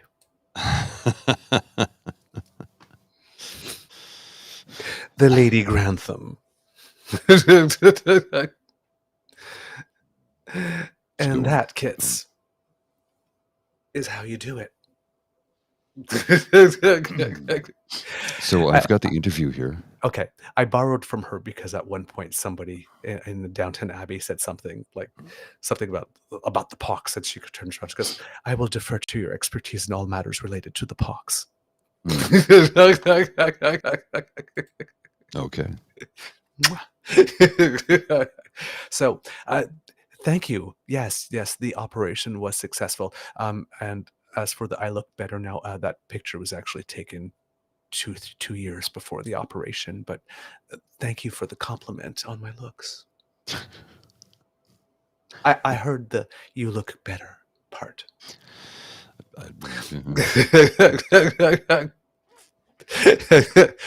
Hey, if we're doing selective hearing thing, I look better. Oh, well, thank you. What's the rest of you? What you said before and after? I didn't hear, but I look better. Thanks. All right. And now here's your. I've got your interview clip up. You ready? All right.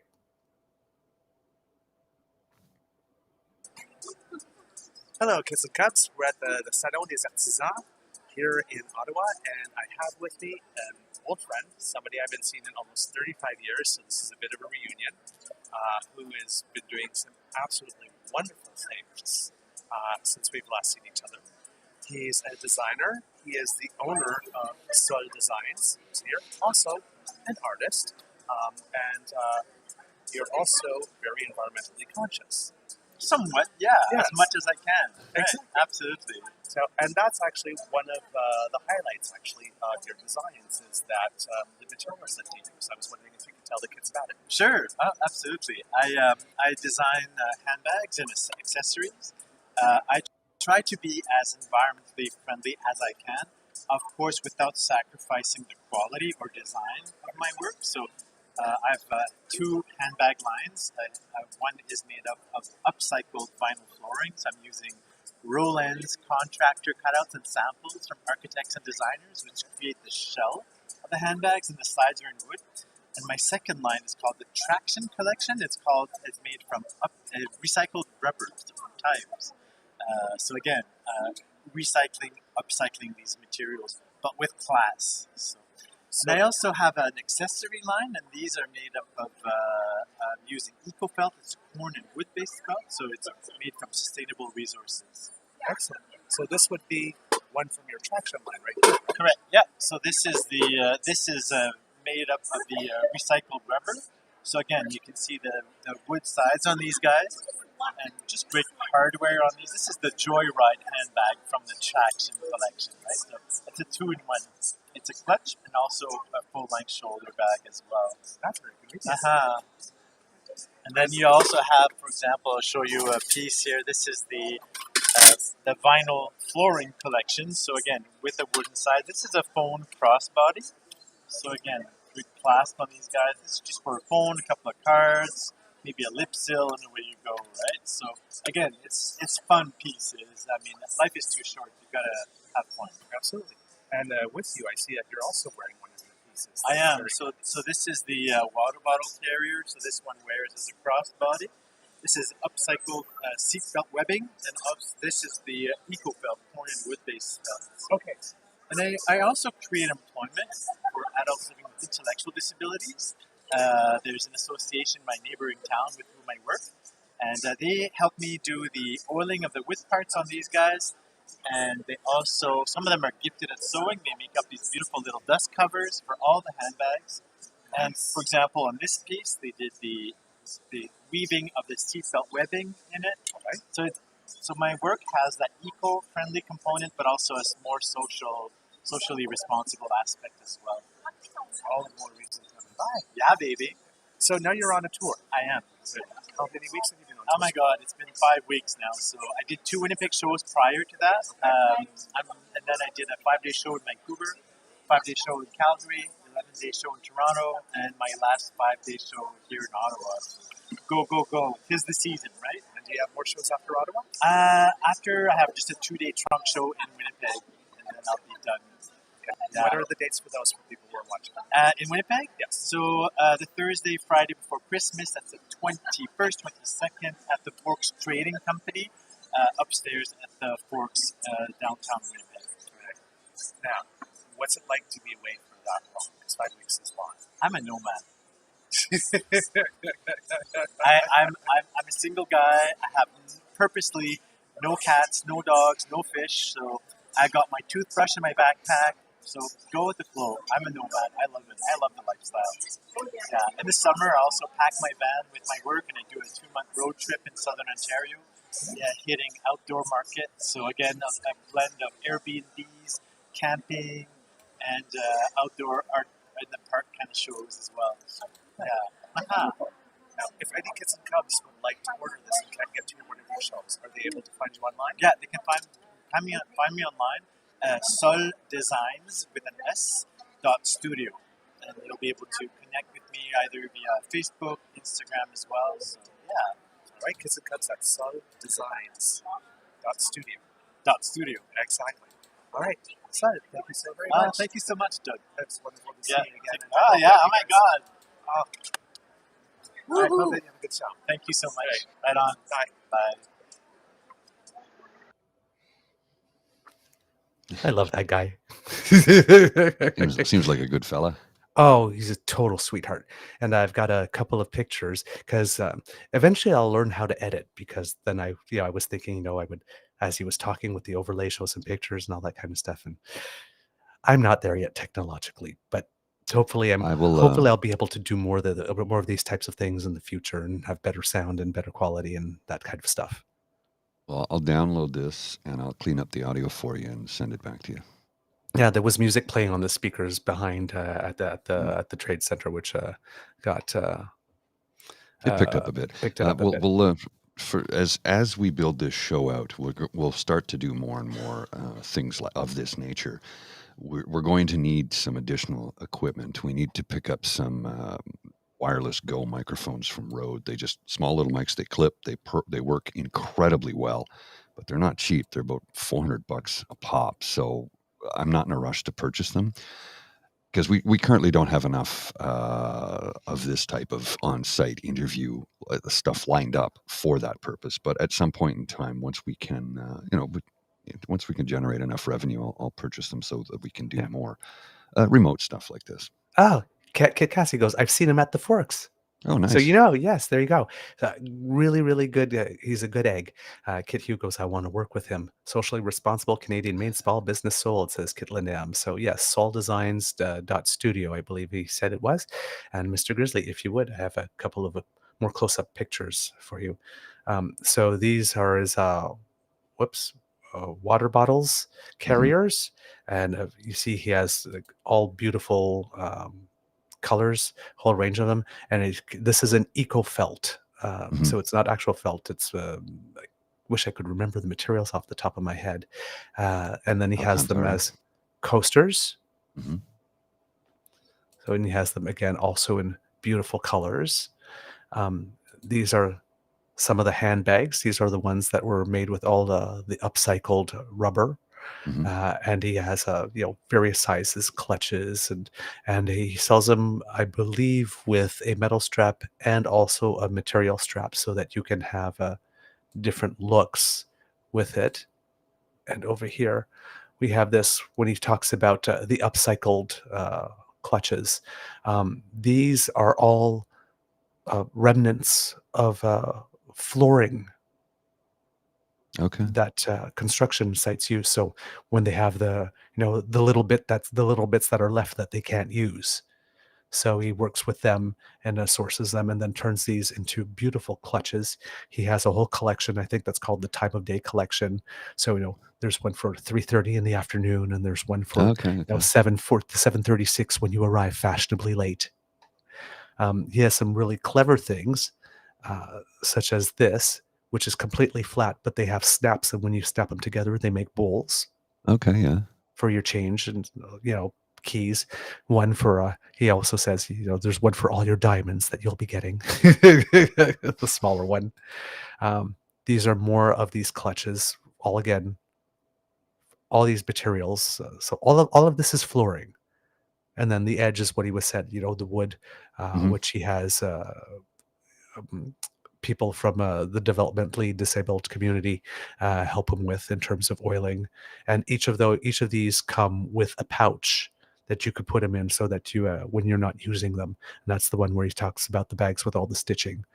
They do that for him, and then again more up close. So I was going to say we've very got some here too, right off the website.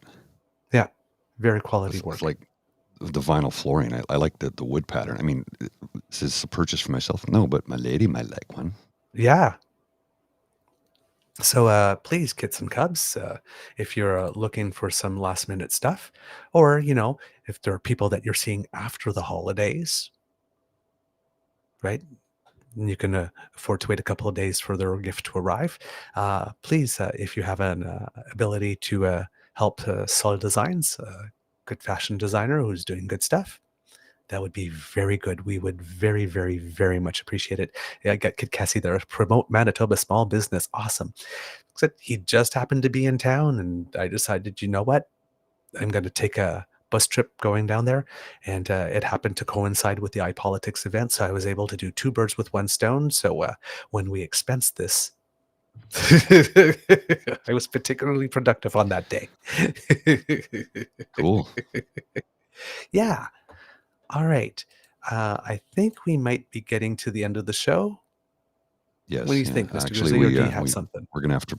No, I think we're gonna wrap it up now. I've got a kind of buttload of work to do today. I did put a link to the website in the chat, Sol Design Studio. So if you want to go and check that out, yeah. No, I have a buttload of work to do today with both my day job and editing for shows for next week, because this is our last live show of the year. Because everything will be pre-recorded next week, but we're not going to leave you out in the lurch. I mean, next week's shows, we'll have new content for you next week. So we are going to take, I think, what we could call a well-deserved break, because we haven't taken any time off since we started going 5 days a week. Yep, indeed. So yeah, this will be the first break, but we will have content for you, so you can join in the chat, and I'm going to join in the chat for a couple of them, so I get to participate as well. We have a couple of good interviews coming up for you, and yeah, it's some interesting stuff. Let's just say that. I'm not going to let the cat out of the bag, but I'll start scheduling them soon. All right, fantastic. All right. Kits and Cubs, that's the end of this episode of the Daily Beaver Morning Show, our last live one before Christmas, as Mr. Grizzly has just said. We hope that you enjoyed listening to us, because we very, very, very much enjoyed making this for you.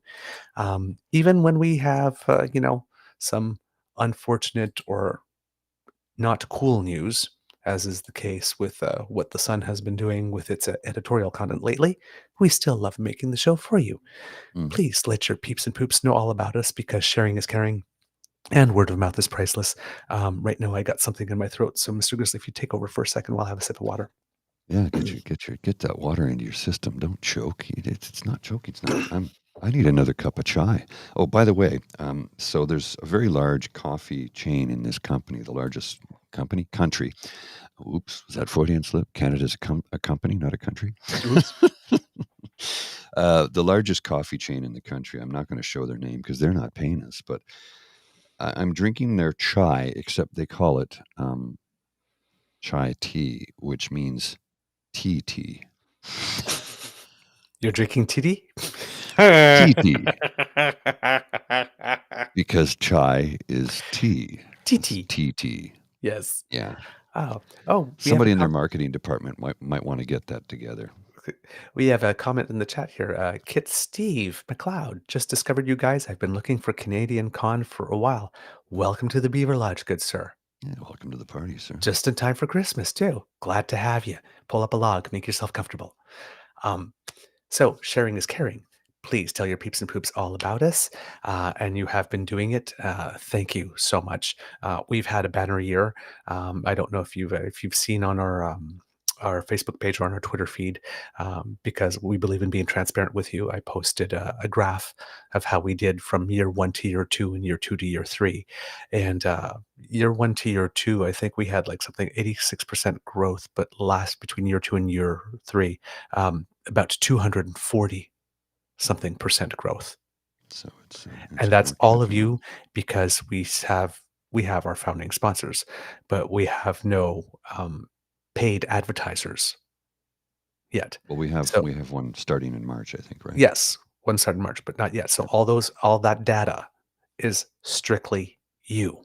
Exactly. And your support. You have grown us by over 240% this year. And the year's not over. So thank you. We really appreciate it. The value that you see in what we do really, really, like we say, the gift of your attention is the most important gift, and it is, and we cherish it. But when you also let us know how much you value us, it provokes the warm fuzzy. It just does. So thank you. You are all our Christmas gifts. Indeed. And put it. If you would not like to miss an episode, thanks to the Ray Girl, and that's not including the value of stuff like the Ray Girl and like when Kit Wishful Son like picked up our tab. Mm-hmm. Right? And these are the intangibles, right? Yes, and the beautiful Christmas gift that we were sent, and when Jazzy, Rain, Mateo, Moan, and Miss Sadek and family sent me that lovely curling pin, and just all of it together. And Jen sent us those birthday presents, and if you add all of that together, then it's way more. It's way more. You are very kind and generous to us, so Indeed. Thank you. And to all people who have been donating in the super chats, I looked at some of the shows, and we don't really see them come up here on this screen, but there are a lot of you who have. So thank you. Thank you. It caught me by surprise, actually. But all of it's together, so we don't have like a final total or tally, but based on what we do know, over 240% growth, and that's all you. So if you'd not to miss an episode, the pod page sponsored by the Ray Girl, if you scan that QR, you go there and you subscribe, and when we have something fresh off the bandwidth, we come directly to you. I'm actually losing my words because I'm so verklempt, emotionally talk amongst yourselves. I'm verklempt. Destabilized in a positive way by your generosity and your kindness. If you like subscribing, our True North Eager Beaver YouTube channel is where you go, and we have 3 buttons there: like, share, subscribe. And if you click on those, that helps us out a lot. One thing I noticed, Mr. Grizzly, however, is that commercials have started airing during our shows now. I thought that only happened at 1,000. I know we only get remunerated after 1,000, but I thought that only started after 1,000. So I'm guessing, So I'm guessing one of those super chat features or whatnot, there are subscriptions, I guess, that you can take. We haven't made any offered, but it allows you to see them without the commercials. No, it's not like that. It's if you have a paid subscription to YouTube, you don't have to see the commercials. Okay. Gotcha. If you're watching free YouTube, there's going to be ads, period. Okay, There- so it's there paid is. subscription. So it's not okay. So it's not like Patreon specifically. No. that you If avoid. like, It's because I have a YouTube account under my personal name that I pay for. okay. I don't see any ads when I watch anything on YouTube on that. On the True Okay. North Eager Beaver, because I'm not paying for two of them because I don't have the money for that. Yeah. I see ads on our Eager Beaver channel when I watch Okay. that one.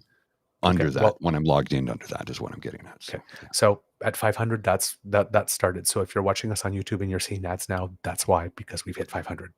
So yesterday I was pixelated. Today you're pixelated, and this is a restream thing. I don't know what is going on with restream. If when you watch this back, you'll see what I mean. It looks you're all digitized. You look like a ghost.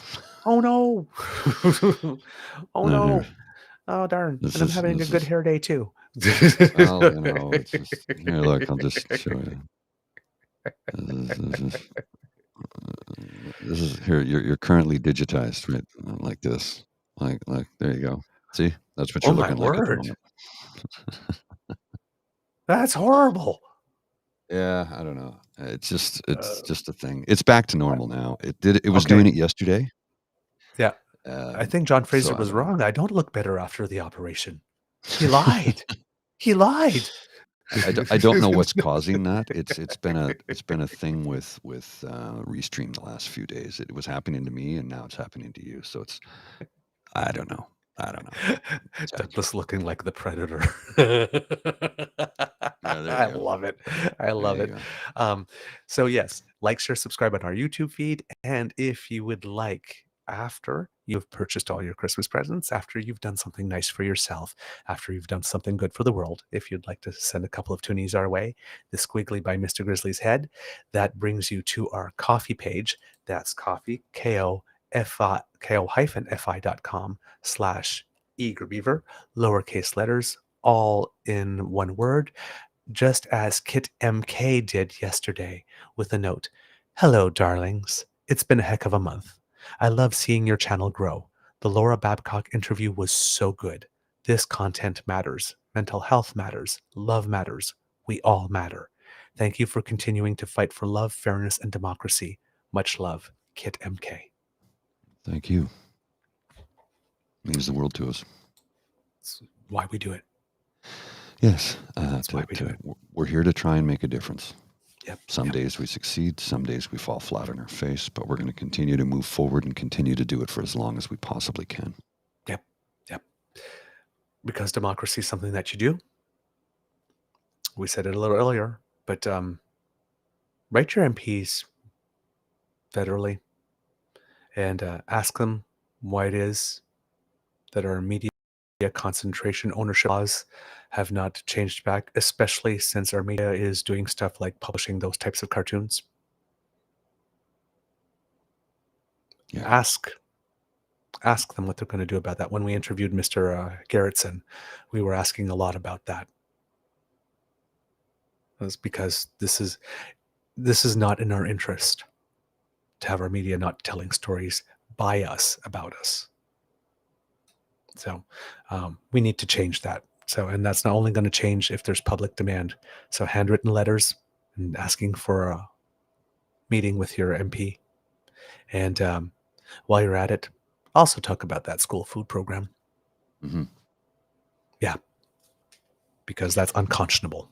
Unconscionable. Absolutely. And if you're in Alberta, do the same thing with your MLAs and like ask them, what the hell with vaccine information? Yeah. Like, holy crap. Like, really? Jeez. Man. Yeah.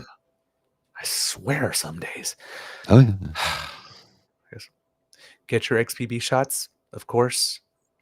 Get your flu shot, get your pneumonia shot, get your RSV shot if you can. If you're over 50, get your single shots, please. Let's do our best to keep our hospitals unclogged. Donate to the Red Cross if you have an opportunity to do so, because a lot of Canadians have had a very, very hard year, especially at this time of year. A little extra love, certainly. Ooh. What did you do? I smacked my face on the mic. Because I'm very clumsy. Superstar. I'm very clumsy. And because I Again, don't have any hair, I don't have anything to warn me when I get close to yes. it. I bump my head all the time. Anybody else who has a shaved head like me will know what I'm talking about. When my friend was going through chemo, she's beaten breast cancer. She's good. But when she was going through chemo, her hair started to fall out in clumps, so she shaved it off. And a week later, she called me and said, do you bump your head? I'm like, all the time. You don't have any warning factor, right? Like your hair, like whiskers on a cat, gives you a warning. I don't have that. So I bang my head all the time. You can't tell when you're getting close to something. Yep, indeed. So yeah, I don't know exactly where I was in the intro, so let's just go to from the Beaver Lodge. This is your eager beaver saying it can be a tough world out there. So please be kind to and gentle with yourself. And if you can, remember Crier Media is close to its $25,000 Very fundraising there. And David Wallace has share also started one for himself. And if you've been following his feed, he was getting some treatment for one more round with regard to the battle he's fighting health-wise. So send him some good vibes, right? Because he's actually doing some good stuff right now, and we need him to stay in the fight. Indeed. Okay. Mr. Grizzly, some words of wisdom, please. Yeah, well, I thought about this a little bit today, and as we are winding down the year, getting in full speed ahead to the Christmas season, if you celebrate or don't, it's a very lonely time for a lot of people, and I understand that. It's not lonely for me, but when I was battling depression and I wasn't on medication, I felt alone and empty, even though I knew there were people who loved me, but I couldn't feel it. So if you feel like that, this is going to be self-serving, but if you feel like that, Monday evening I will be doing on Christmas at 9:30 p.m. a live ASMR show. And if you feel the need to join in, to listen, to contribute to the chat, to just sit back and listen to me wax poetically about whatever it is I happen to have on my mind that day in a calming voice, I'll be there for you. If you just need the sense of community, I'm there for you. If you need to have a friendly voice in your ear at a time that is really tough on an awful lot of people, I will be there for you. So this coming Monday at 9:30 p.m. on Christmas Day, I will be putting together a show for you. All right. And that's one of the reasons why we pre-recorded some shows for the holiday week with you as well. So if you needed to join the damn fam, We're here. That we're here. All right. Mr. Grizzly, please roll the credits and I will have some very interesting Easter eggs for you. Good morning, this is the Eager Beaver Show. You are listening to a True North Eager Beaver media podcast. The True North Eager Beaver podcasts are proudly brought to you by our founding sponsors, the Miss V Mysteries from Corvid Moon Publishing, your source for science fiction, fantasy, and cozy mysteries featuring a broad diversity of characters. CanadianTarot.com, your uniquely Canadian online eclectic tarot community and forum, and The Peppermaster, hot pepper sauces made from fresh farm ingredients to thrill your taste buds and expand your mind.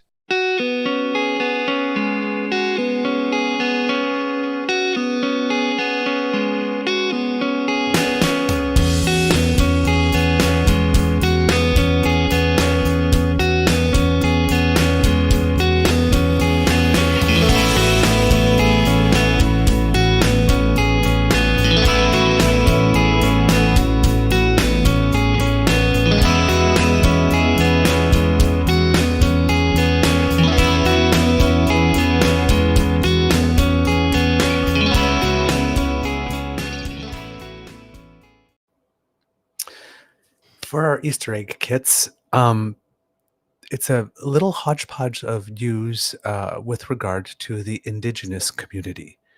If we start with the share screen, Mr. Grizzly. Just a second. Legendary Canadian actress Tantu Cardinal got her place on the Canada's Walk of Fame. Oh, it's about bloody time. It's about bloody time. She starred in the 1990 film Dances with Wolves with Kevin Costner, which is kind of interesting because right now there's, I can't remember what it is, something of the Flower Moon. It's written right there, Killers of the Flower Moon. Flower Moon. Okay. She was in it, Killers of the Flower Moon. Martin Scorsese. Exactly, Martin Scorsese film. And there's another Indigenous lady, Lily Gladstone, who's in that movie, and she is nominated for a Golden Globe right now for a performance, and everybody is assuming that she's a shoo-in to be nominated for an Oscar. But before Lily Gladstone, there was Tantu Cardinal. Right? Killers of the Flower Moon is available for streaming. I think it's on Disney. And I keep queuing it up to watch it, and then I'm like, oh, I can't watch this right now because it's heavy subject matter. It's not. You need to be in a stable frame of mind because it's going to hit hard. As was the case with Bones of Crows. Yeah, I haven't watched it yet. Really suggest that you watch it, as well as the miniseries For You Flora, in French Pour Toi Flora, but it's been translated into English now, which we had a small little extra part. Can you send me a link for? Is that on Gem or where is it? I believe it would probably be on Gem in English. Yeah. Okay, I'll take a look for it then. Yeah, For You Flora, I believe it's called in English. Also, very interesting news. And this was Dougald Lamont, who was the leader. I think he's still the leader of the Liberal Party in Manitoba, or did he step? No, he stepped down. Did he? Yes, he stepped down. Remember?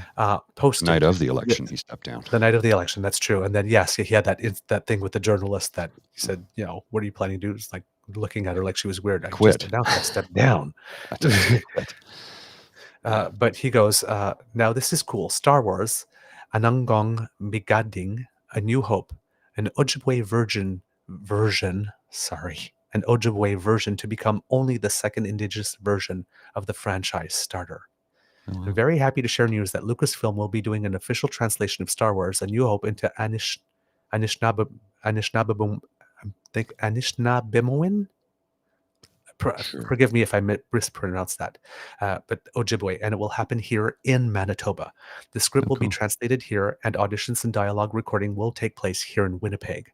A couple of years ago, I reached out to fellow Winnipegger Pablo Hidalgo at Lucasfilm to see whether they would be interested in doing an Indigenous language translation in Canada.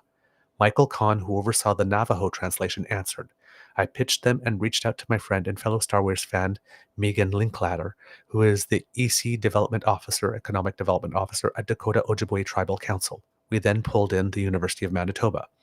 This is the realization of a dream that brings together many of my favorite things: film and film production, Star Wars in particular, my beloved University of Manitoba, and of course Winnipeg and Manitoba.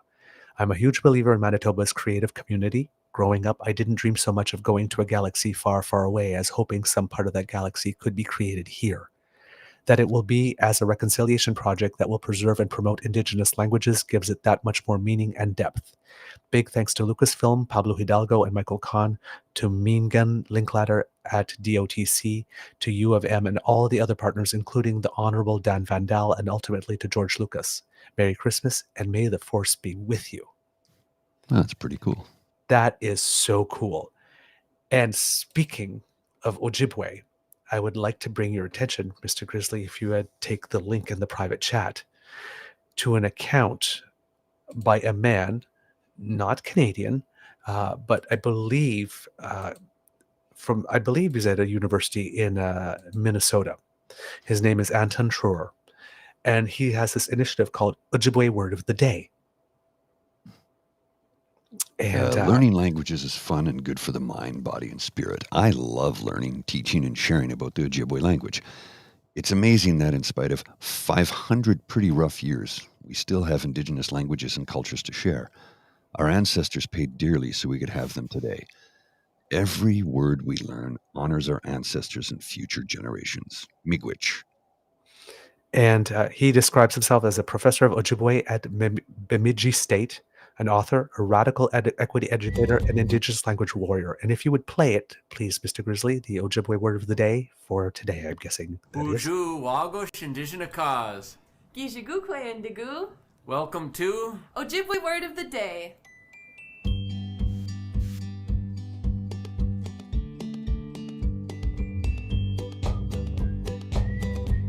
Mazana Bikiwe Bindigan. Mazana Bikiwe Bindigan. Computer. Mazana Bikwe Abinikan. Okay, I'm gonna try and do that. Yeah. So every day, one word. Why not? Well, it's a What way a to learn wonderful language. initiative. Yeah, it's this is one of the complaints I've had about French language instruction in this country. They do not teach you how to speak the language. They teach you how to conjugate the verbs, which is stupid because when you were an infant and you were learning to speak, you didn't look at your child and go, "Nous sommes, vous êtes, tu es." They would point to it and go, and you'd go, "Cup or tasse or verre." Teach me words. I'll worry about the grammar later. Exactly, because the words are what you need to be understood. And somebody, a Kit, posted in the chat, said that Minnesota just adopted a new state flag, and that's actually how I stumbled upon Ojibwe word of the day, is by seeing Anton Truer's tweet about it, and he says, "I'm proud of our new state seal and flag. The old version celebrated Indigenous erasure, settler colonialism, deforestation, and violence. These speak to our topography and uniqueness as a state in a way we can all celebrate and learn from. Thank you to everyone who participated in the process. It's a win for all Minnesotans." I love it. It's gorgeous. Minnesotans are practically Canadian, right? Yeah. I mean, of all the states, it's probably the most Canadian influenced in many, many ways. Yeah. And I don't mean that to slight anybody. It's not what I'm saying.